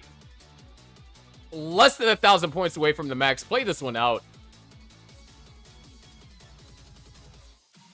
Bro, I was kind of joking about the 1.9.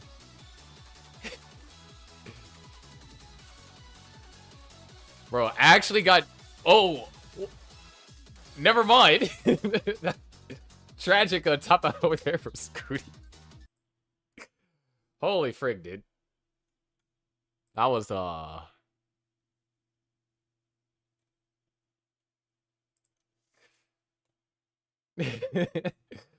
Okay. Here's your seed. Beta Alpha 4 Charlie Delta 8.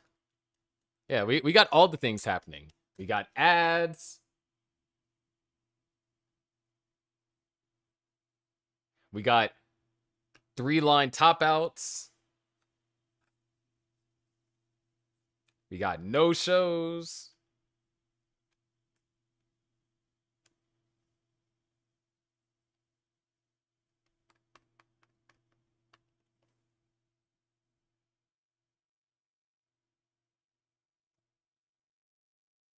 Might as well retire.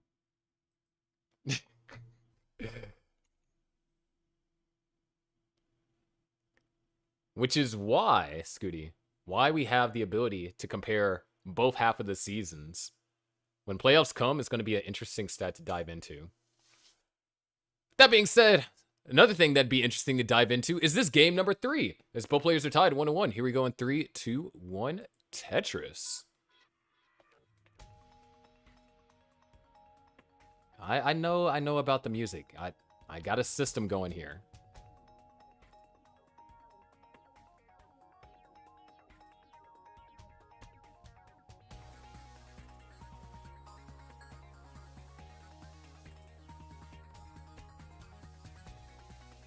So we are tied. Scooty with a tremendous game. We saw a level 25 max.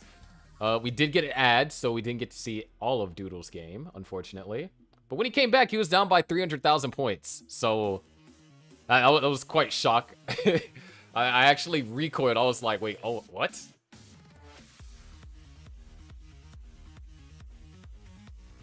But those two games have been written in the book that is this match. It's time we turn the page and enter the next chapter, which is game number 3.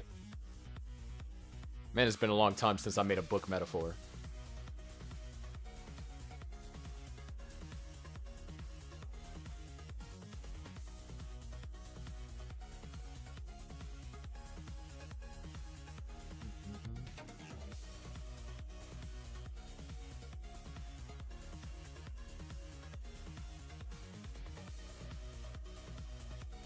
Oh wait, dude, I totally forgot to ping the Discord about Captain's match.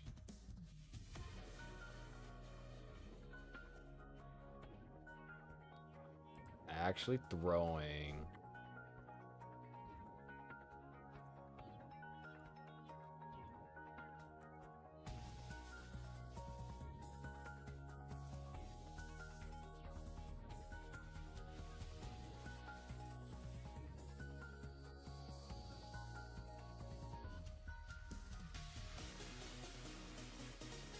But so far, this game's been pretty stable. Scooty having a forego using that long bar for a Tetris, but he used the next one. So far, stands to be in the lead at 274. Doodle not too far behind at 214. So trailing behind by 3 Tetrises. All it takes is a good burn sequence for Scooty to have to endure, maybe even a misdrop. Of course, it depends on what kind of misdrop, because, you know, not all misdrops are created equal.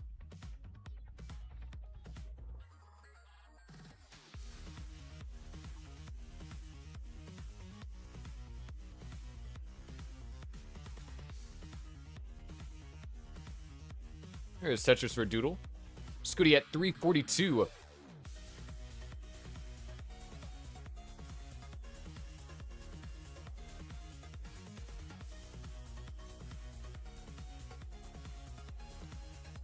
The adjustment. And looks like Scooty's just going to burn this all the way down. Wow, perfect LJ combination. The well is open too. And normally this would be that opportunity that I was talking about for Doodle to be able to close the gap. But was unable to really capitalize, had to do a bit of cleaning up in order to get Tetris ready.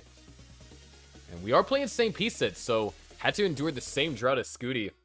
315 now 397. There's the bits over there from Scooty. You know, one of the funniest things that happened during a Gauntlet Super Week was times I just mentioned Vits, and then Jasmine would show up out of nowhere. She's like, did someone say Vits? It's like the most hilarious thing to me. Because I mentioned, like, I was like, you know, we're seeing a lot of really clean play. You know, we haven't seen too many Vits that are really all this team match. And then Jasmine's like, did I hear Vits? And I was like, wait, what the heck?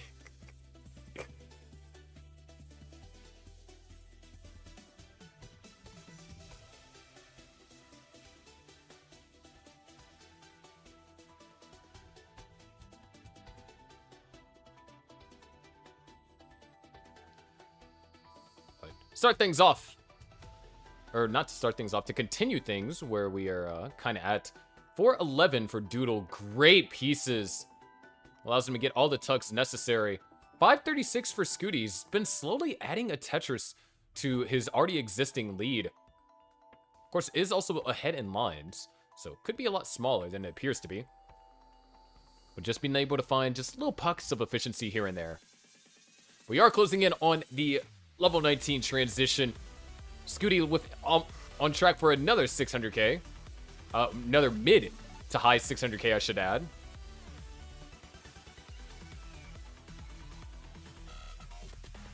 And Doodle on track for a mid 500k transition. 2 Tetrises remain for Scooty.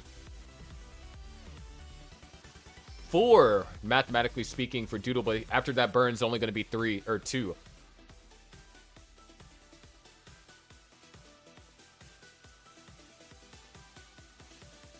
One more Tetris, and we will get a transition from Scooty at 674. Great transition. A 575 for Doodle. Not a bad transition, just 100,000 points behind Scooty.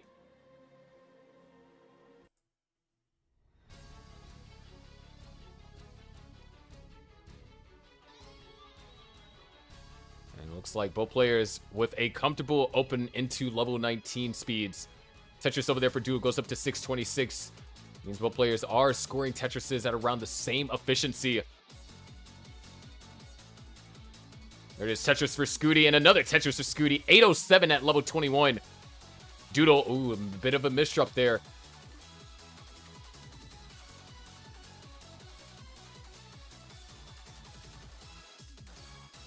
And right now,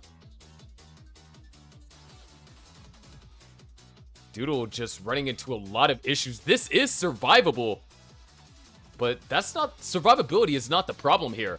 It's Scooty. Scooty's been put in a scoring position. Beautiful flat eye burn.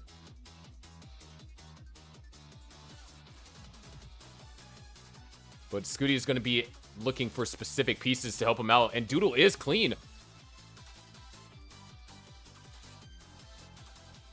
Wow. That cleanup from Scooty is actually so meticulously played. Tetris for Scooty goes up to 931. We are looking at a max into level, or almost a max into level 25. Basically, almost the same exact pace as last game. And Doodle trails by 200,000 this time instead of 300,000.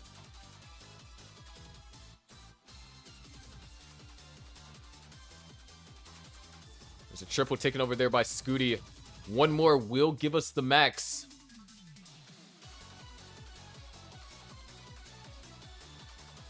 There it is, max out for Scooty at level 25. Doodle still has a ways to go and is now almost 300,000 points behind. And more misdrops, so Doodle's going to have to try and survive. And now we're up mid-high.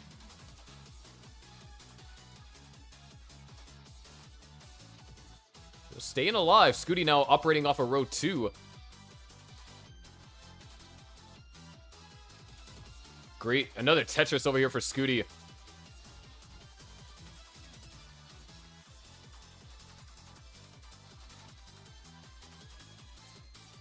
Great cleanup from Doodle. He's just down by 340,000 points. Tetris is going to help a little bit. That's the drop in a bucket. But every drop counts.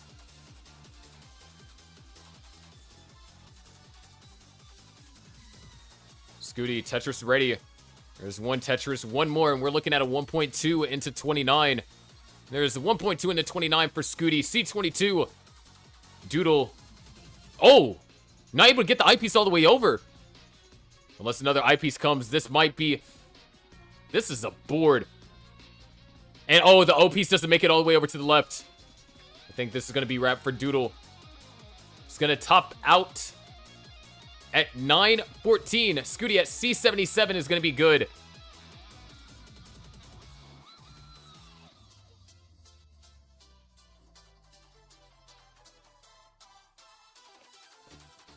What can this be?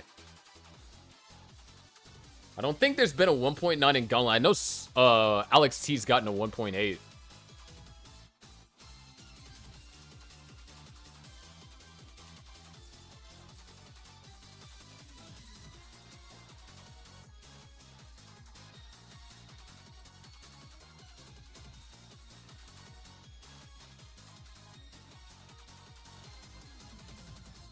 Wait, what the freak? Level 35 rollover? Maybe?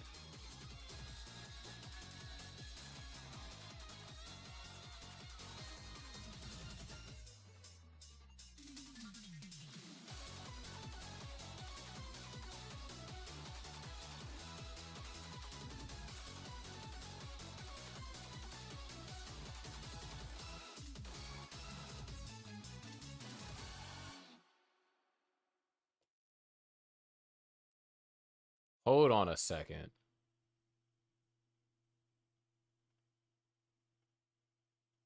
Yo, that's a 1.7. Wait.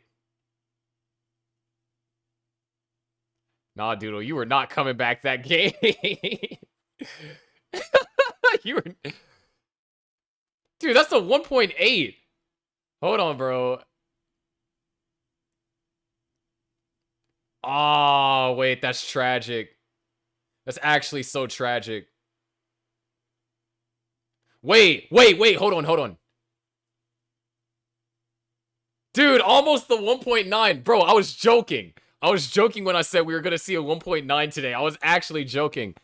That might be the highest score in Gauntlet.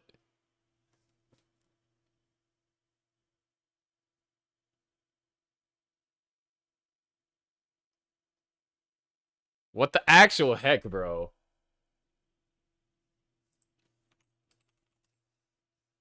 Here's the seed. Hold on. I got to look into stats real quick.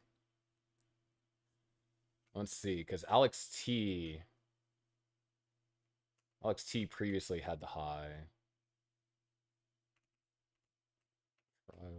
Drywellers. It's up against freaking the aux chords.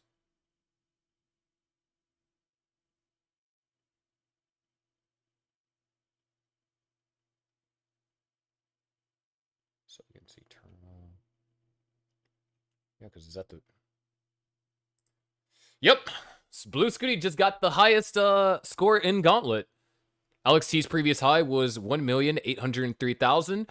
And bro beats that by 85,000.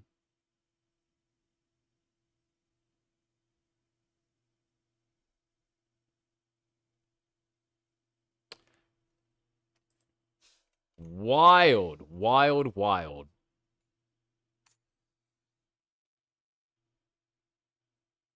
Let's go ahead and get them counted down. Scooty says he's going to get a 1.9 this game. We'll see. We're going 3, 2, 1, Tetris.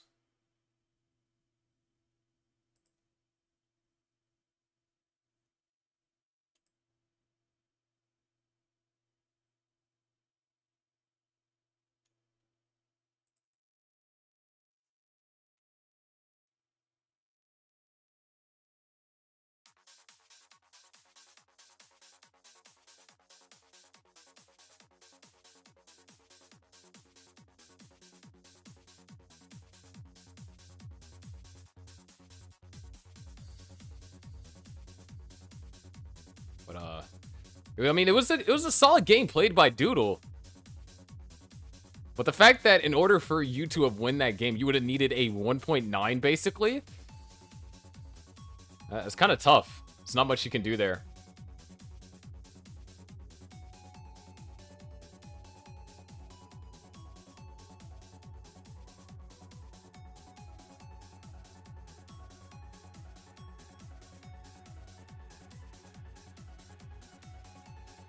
And ooh, Scooty getting a couple of annoying pieces. It's going to prevent him from doing scoring unless he decides to go for something dirty. So no 670 transition this time around. It'd be the funniest thing ever if Scooty still somehow ended up getting a 670.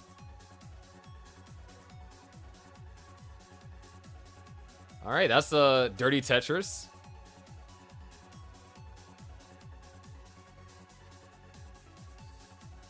Ooh, Doodle with a couple of misdrops on the board. Oh, I forgot to give Scooty a win. It's too mesmerized by that ridiculous 1.88.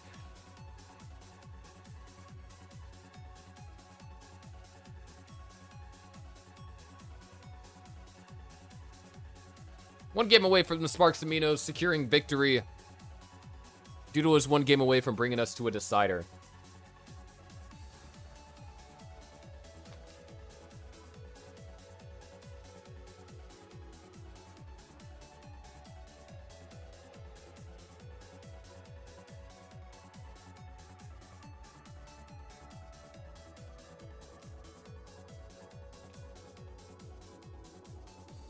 Ooh, players are getting quite high.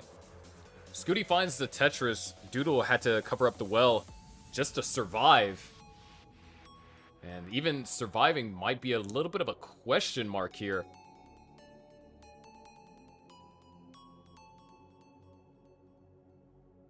Ooh, but Doodle's gonna turn that question mark into an exclamation mark.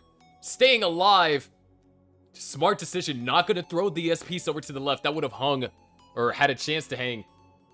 And Doodle scores a Tetris. Knocks another one down. But once again, Scooty has built up a 100,000 point lead.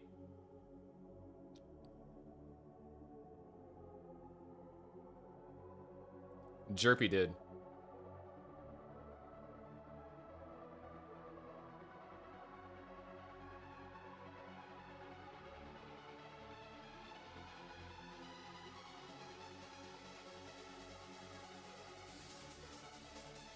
Oh yeah, Tetris? If you really know your team's lore, what was the original color of the Sparks and Minos? What were their team colors?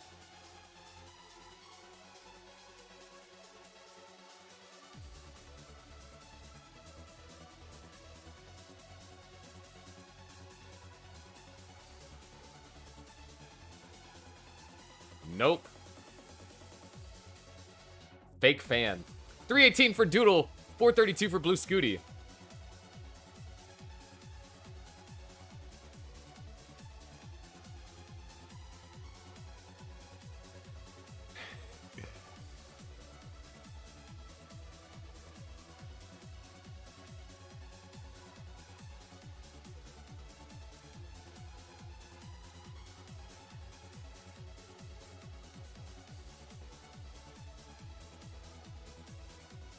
Red was one of their colors, though. Pretty sure it was like red and, it's like red and yellow.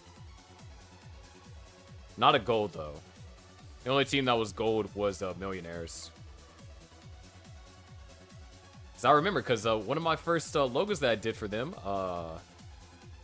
had the Minos were red and the Sparks were yellow. What do you mean said pretty sure? I don't know. Of course I know. I designed them, the freak. And speaking about things, Doodle's gonna have to design a way out of this one. And looks like he's excavating pretty quickly. Dude, I still have the files.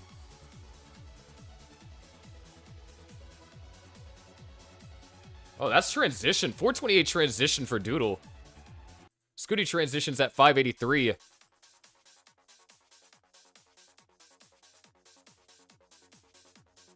this be the last game, or will Doodle bring us to a decider? We're about to find out as Doodle's still working on cleaning up. Scooty with the delayed bits on level 20. Gets the eyepiece forward. Is Tetris ready? No burns force yet. Well, there's one. There's a second. There's a Tetris for Doodle. Scooty's still waiting on this bar. No bar in sight. Doodle fighting for his life here. And, oh, that might be fatal. Oh, wait, it's not fatal just yet. Looked like it could have ended the game, but Doodle's keeping hope alive. And those hopes immediately got crushed. Scooty is good for game number 4. Sparks and Minos go up 3-0, guaranteeing a match win. However, Top Down can still get a consolation prize depending on the performance of Roman versus Katsugiri, which will be up next. We'll let Scooty play this one out, and then we'll head into our intermission.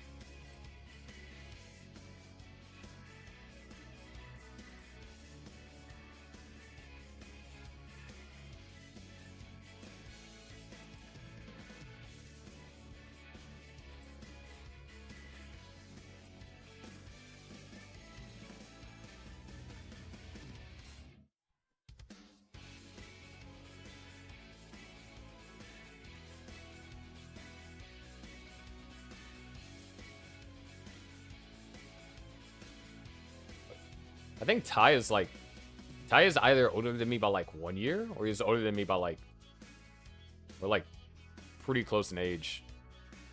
Because I know he's older than Mari. I mean, Doodle, you do got a month until playoffs. 22? What the freak? Wait, never mind.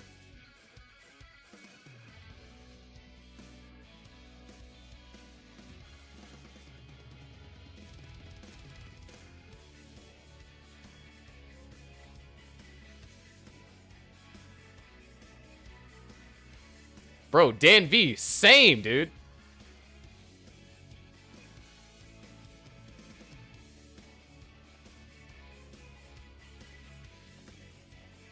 Bro, imagine getting...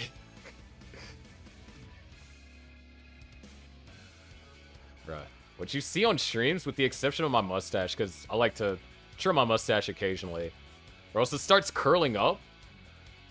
But as far as, like, my chin hair goes, that's my life's work, dude. I haven't grown more than that.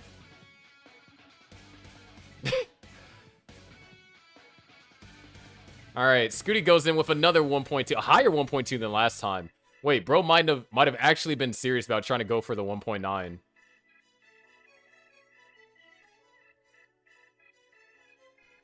Bro's just getting droughted, though.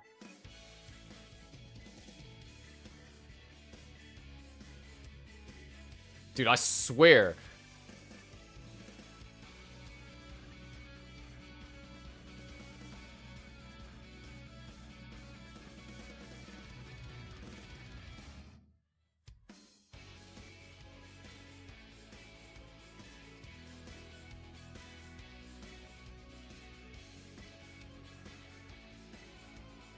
What am I watching?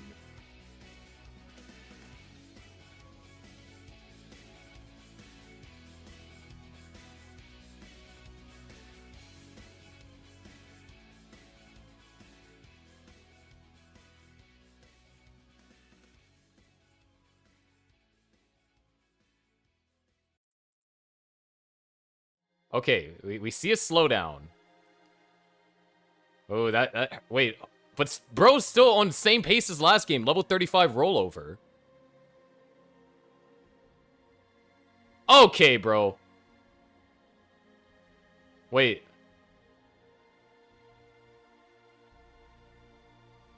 Nah, I don't think it can happen.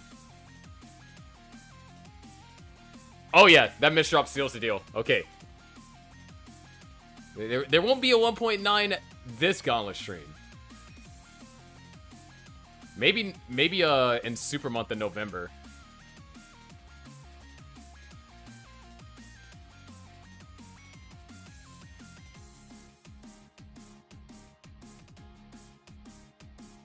Bro is actually getting garbage pieces, though. I'm not gonna lie.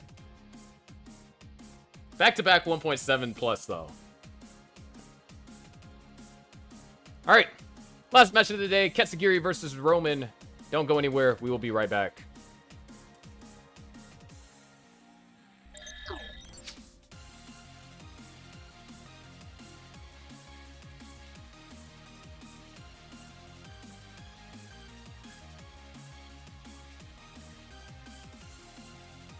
You guys want to know a secret? Well, it's not really that much of a secret, but it's just something really cool that I noticed, right? So I created graphics for everyone's names, right? Well, Dan V and Katsugiri are right next to each other in the name graphics.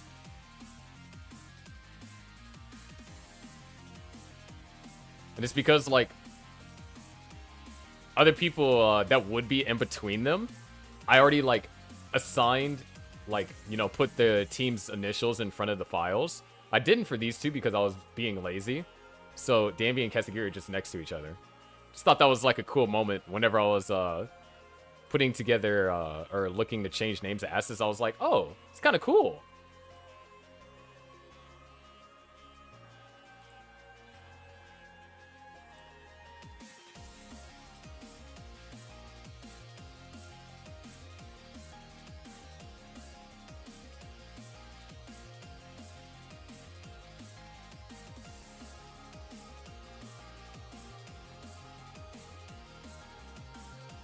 Alright, let's pull up these two streams.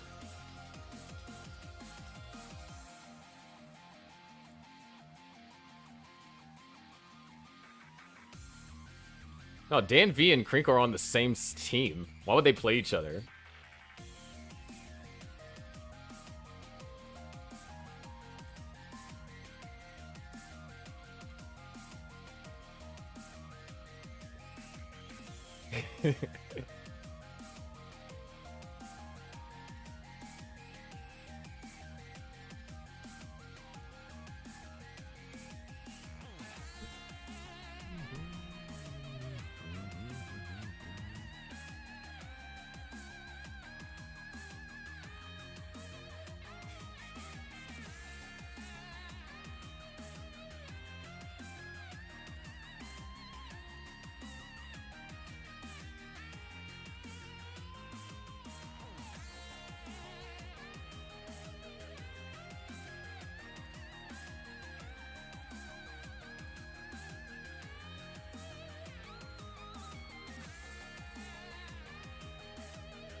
Bro, I got another Tim Hortons ad.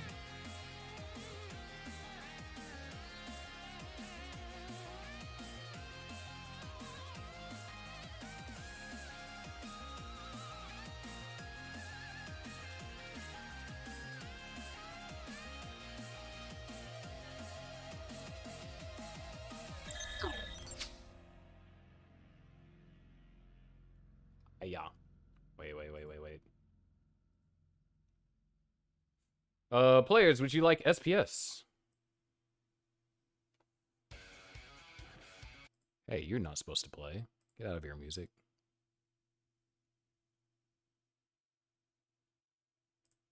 Sometimes I swear I'm like blind. Like I'm looking for something and I'll be like staring right at it, but it's like I don't see what I'm looking for. And then it's like, oh wait, that's what I'm looking for. See a yes SPS? Yes SPS. Well, here's your seed. Prepare to get bad pieces. 75, Falco 092. Falco punch. I'm so excited for Genesis, dude. I can't wait.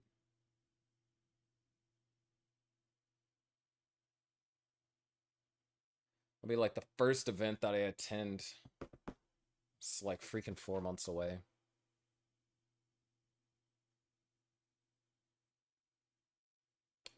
All right, we got it ready from Roman.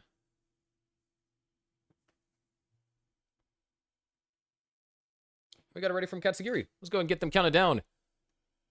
Here we go in 3, 2, 1. Tetris. Sparks and Minos have already won this match.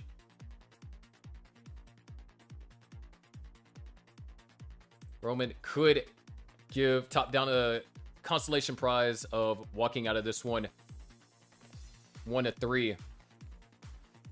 This is also the first time Katsugiri has played in Gauntlet since getting a max out. And last time, they tapped. As you can see now, we get some roll action. So it's going to be interesting. I mean, we've seen everything today. We see Lapis choke a chase down by 2,000 points. And then the very next game have a 3-line top out. We didn't see a player that was supposed to show up. So that's something that we didn't see. We saw Scooty basically almost back-to-back 1.8.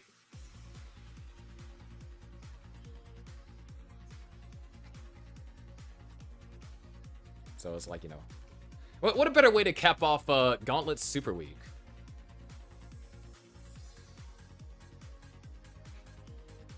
And hopefully we can get try and get Eternals matches done for this month. Eternal and top down. While I get things prepped for a super month.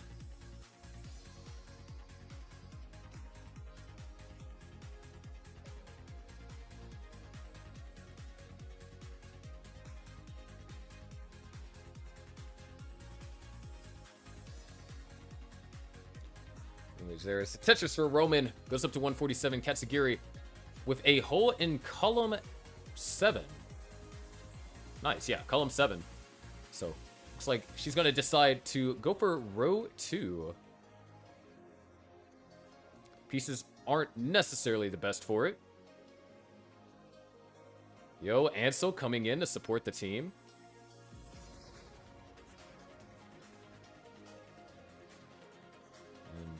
A bit of a scary situation over here for Katsugiri.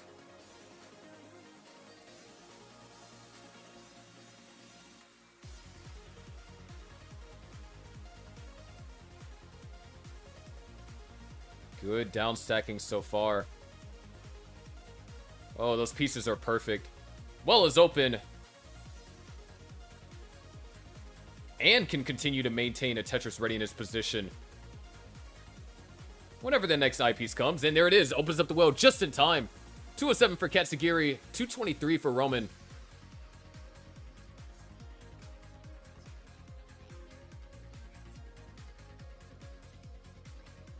Another miss drop over here for Katsugiri. Roman not in a position to score, so this deficit's pretty much going to hold until one of these players gets out of their respective dig. And looks like Kasagiri is going to be the player to get out of the dig first. Roman's dig is just getting more complicated. Nice, that L piece finds its way over to the left. Oh, that didn't burn. There it is. Roman now opens up the well. Both players, Tetris ready. There is Tetris for Roman. We almost had a tie there for a second, actually. Kasagiri, poor timing on the eyepiece. There is Tetris over there for Kasagiri. 263 to now 285.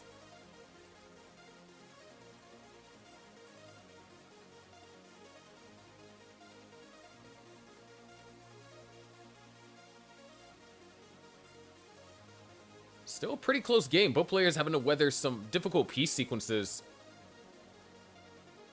And a Tetris will be scored for both. 309 to now 294. No Tetris for Kasagiri. Going to continue to, or actually take the lead temporarily. Roman, unfortunate, had to do a little bit of sacrificing. That's going to prevent him from scoring off the next long bar. But a J and the L is going to be a perfect combination of pieces. It's been a really engaging level 18.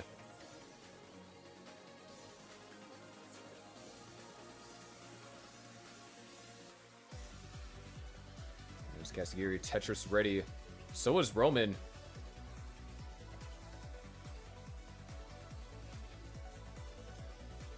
There's Tetris for Roman, Tetris for Kasagiri. 383 for Roman, 350 for Kasagiri. Currently, Tetris ready too.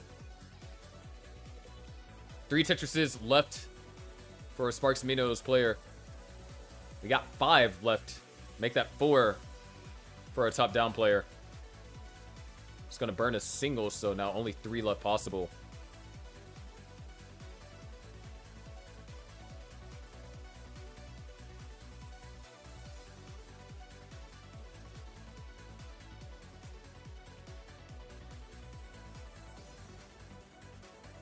There's Kasagiri transitions at 427. Roman still with 6 lines to go. Uses 4 of them with a Tetris. And that O piece is going to cause the rest to be burned out. So we have a 459 transition for Roman. Kasagiri down by 1 Tetris currently. But his Tetris ready and knocks it down. Bringing us to a 1,000 point gap as Roman transition a little bit high. Not in a position to score, and that O piece is going to prove to be more complicated to deal with. Ooh, these pieces are just stacking uncomfortably for Roman. Needs to get a piece over to the left. Can't get the quick tap. Roman at 466 is going to top out. Kasagiri at 471 takes game number 1.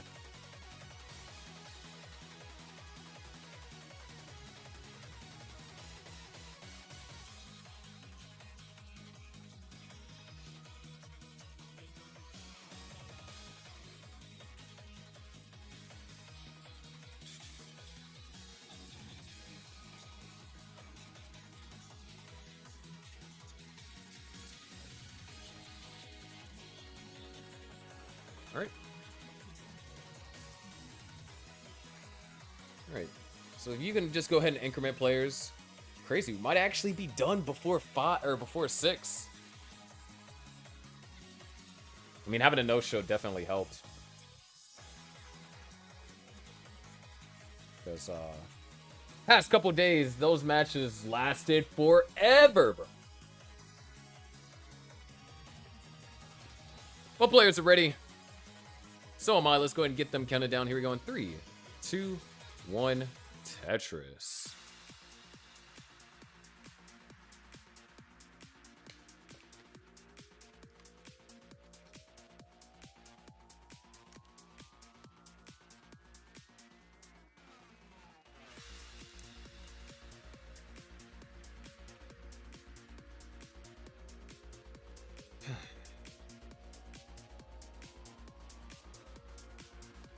And after this stream, gotta send some more messages in the Gauntlet Discord server.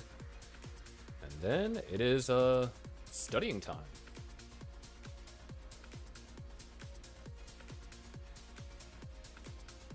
Gotta study some technical analysis in the stock market.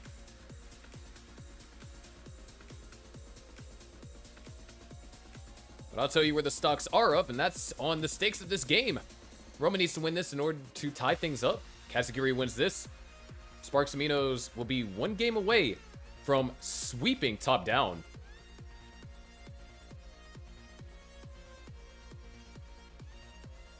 Of course, the Sparks and Minos having a rough start to the season.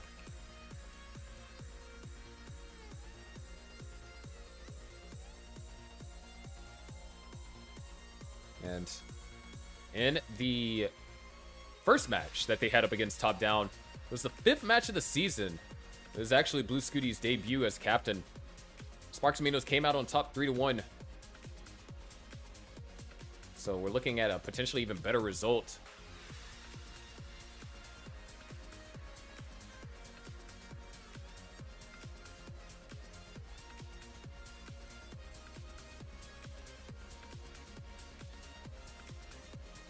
But as far as... Wait. Yeah, the Sparks and Minos haven't won a single match this season 4-0.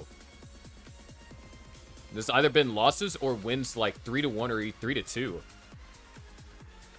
So if Kazagiri can win 2 out of the next potentially 4 games, Sparks and Minos will have their first sweep of the season. But of course, things aren't looking too hot for Kazagiri. There's still a way to survive this. Oh, wow. That O piece might not have been the best. A T piece might help. Look at these rolls from Kazagiri. Oh my gosh, able to get that all the way over to the left. But that I piece hanging on the stairs is going to top out. Roman's sitting there. You can see his eyes were open. He's like, no way she survived this.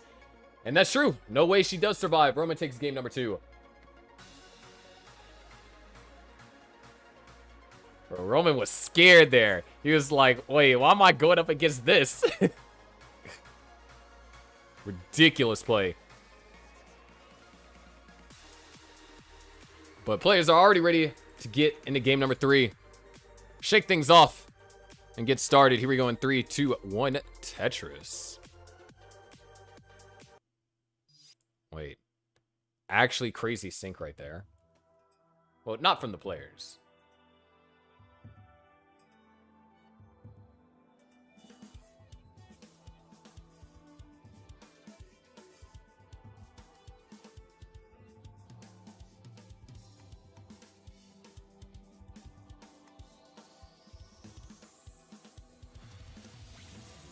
Okay.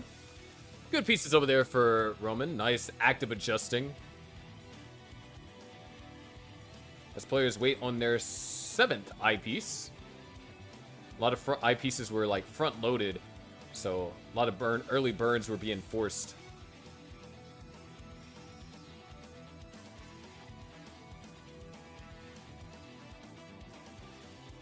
Ooh, okay.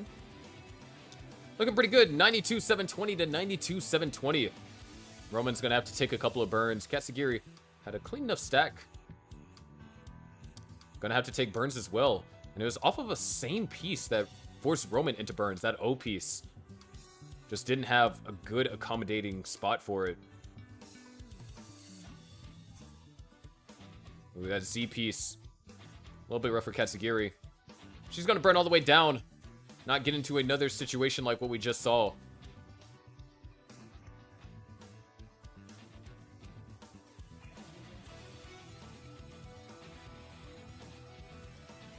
And eyepieces have been coming rather slowly.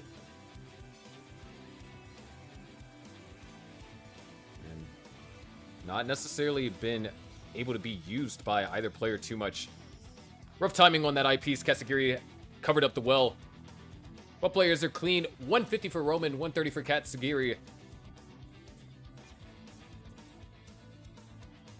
And she's going to score a Tetris, keeping things calm, cool, and collected.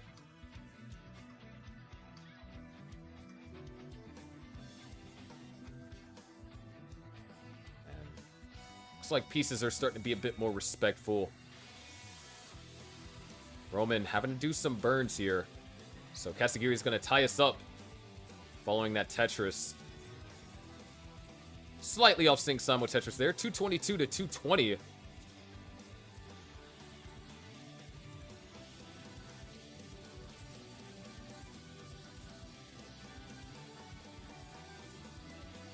There's another Tetris for Katsugiri. And another one.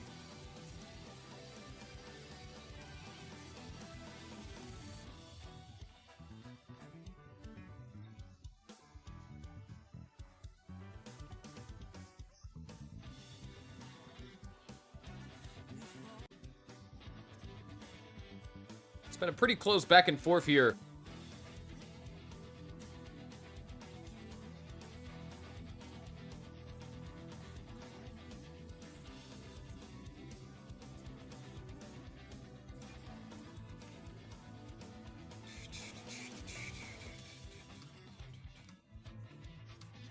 $335 for Roman, $337 for Katsugiri. We're separated by 2 lines, both in terms of points and score.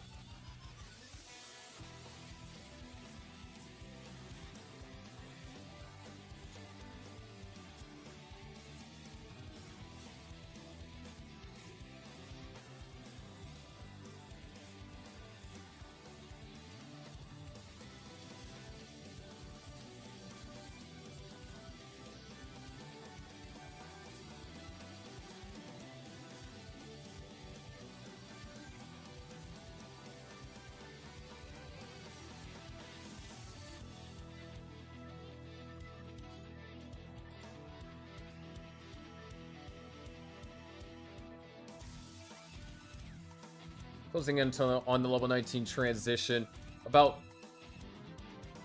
30 lines away, 34 in Roman's case.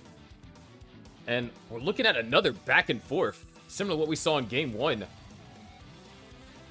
Roman's gonna have to take some burns here though.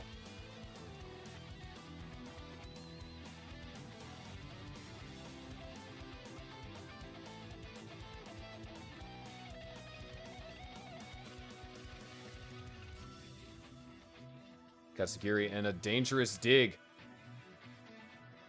And, oh, decided not to use the J piece to open up the hole. But it's going to work out anyways. Another Tetris for Katsugiri. Good survival. 2 Tetrises remain possible.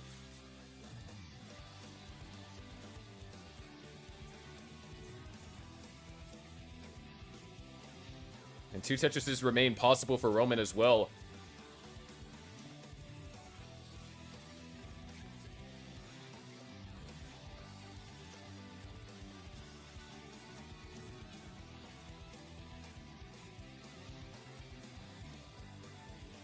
It's a transition for Katsugiri, 537, up a bit high.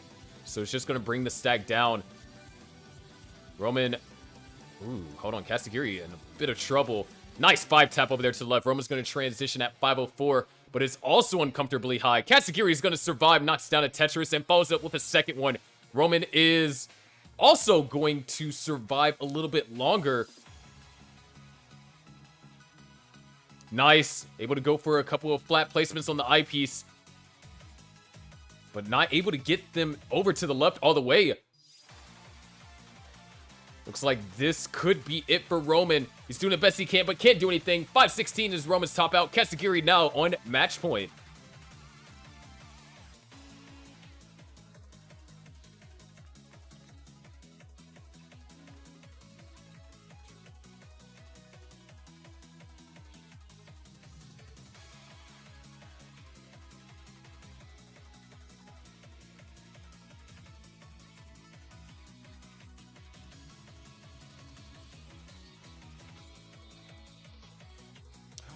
No!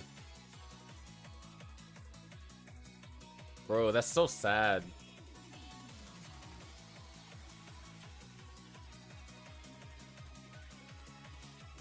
That reminds me when, what's it called? The thing inside my first CRT blew up.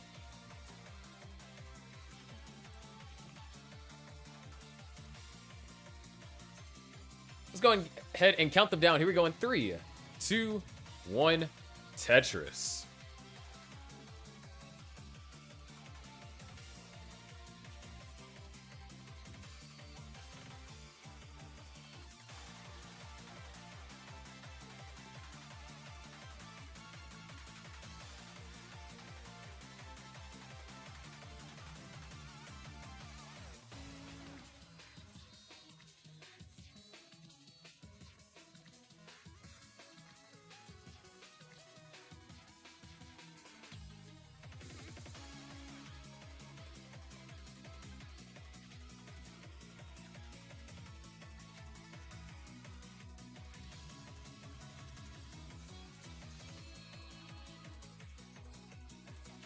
Roman already starting off with a pretty rough opener here.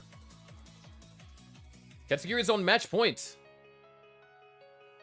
And Katsugiri also having to do some down stacking. So, you know, normally when one player is in trouble, that could be attributed to their stacking decisions.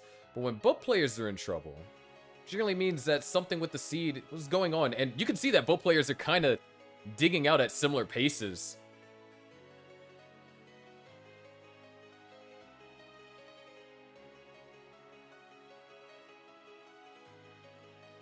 As a matter of fact, they're going to get clean around the same time.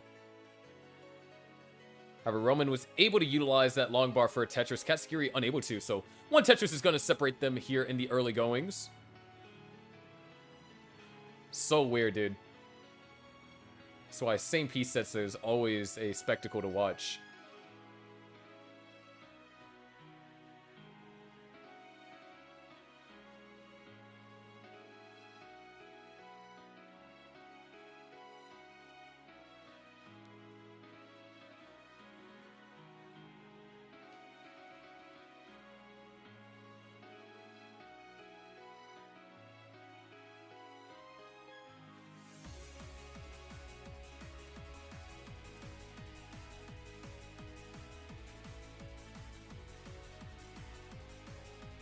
Ooh, another misstep over here from Roman.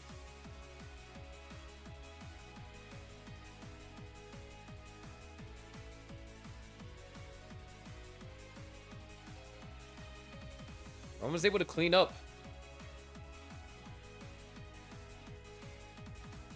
Currently down by 2 Tetrises.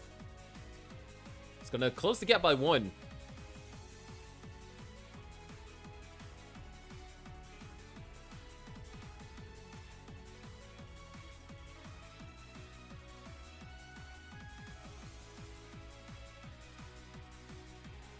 And it looks like, despite the turbulent opener, both things have stabilized, or both players have had stable boards for the majority of level 18, or rather, the second half of what they played. Because that first burn sequence took them to around 30 lines. So 30 lines later, and they've definitely been playing pretty well. Like, amazing pace recovery has been discovered for both so far.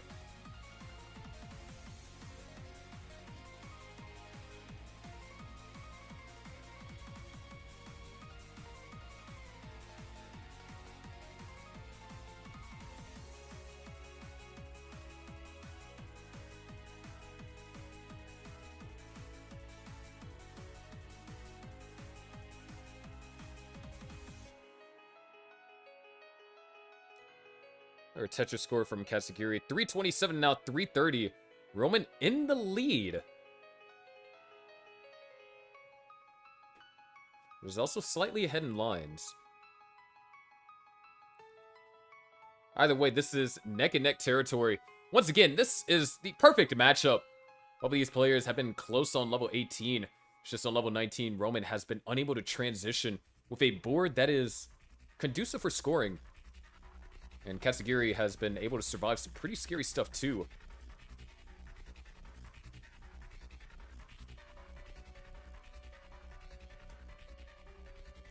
There's Tetris for Katsugiri. Goes up to 360. Roman at 382 was able to find a couple of Tetrises while Katsugiri was kind of refining the board.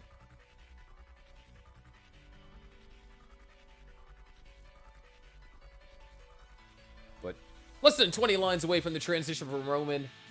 Now less than 20 lines away from the transition for Katsugiri.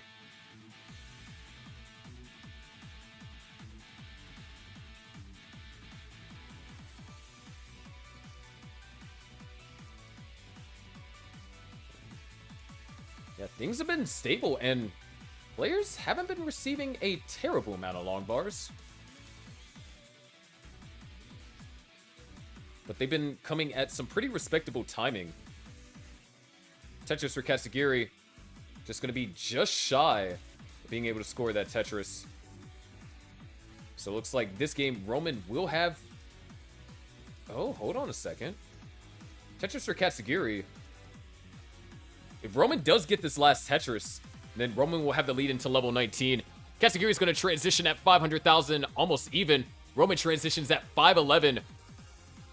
Roman has to win this game in order to force us to a decider. Katsugiri has to win this game to give the Sparks Minos their first sweep of the season.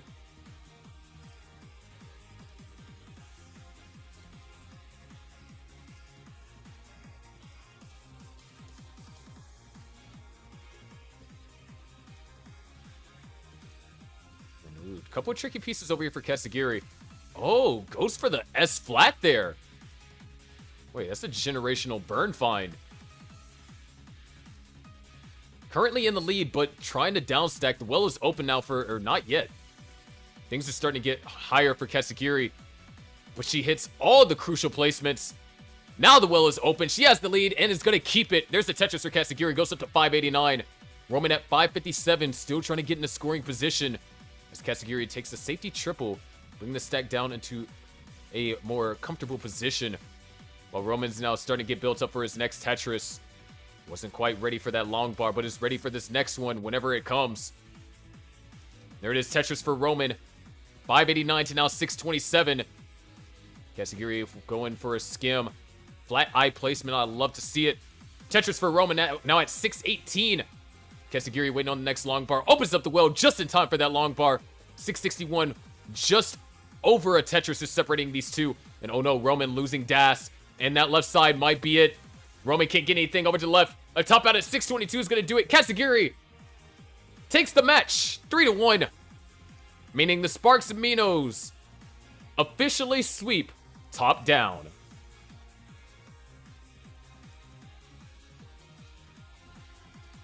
Sparks and Minos postseason are looking kind of scary, I'm not going to lie. They might have to play in the play-in tournament. But this is a scary looking team, dude.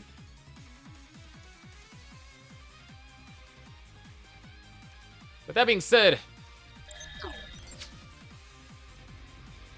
that is the wrong scene. Thank you all so much for watching. We're going to find someone to raid. Next matches have to be scheduled. I'm gonna really annoy the people. I gotta ping a lot of people.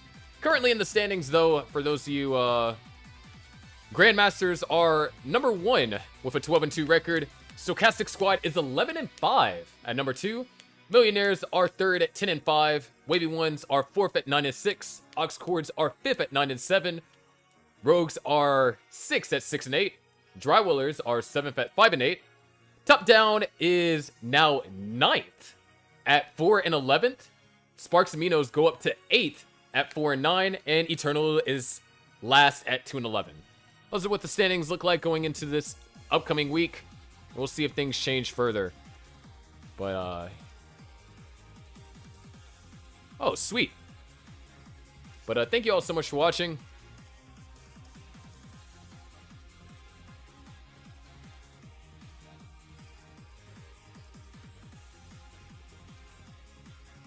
What a wild day, dude. And a Gauntlet stream ending underneath 3 hours. I mean... Oh, I guess I gotta thank Lapis for that. The 2 early top outs certainly helped.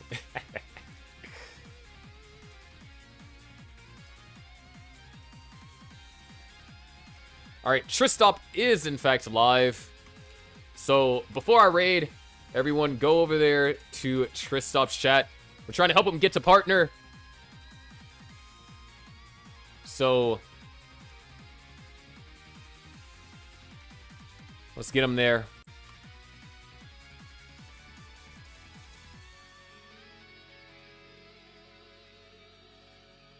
Leave Lapis alone. Look, I'm just simply stating what happened. Just like stats, you know, bring up Lapis's stats. I mean, it's just a fact. Lapis just hasn't played all too well. But yeah, we are going to send the raid over to Tristop. What do you mean, invalid username?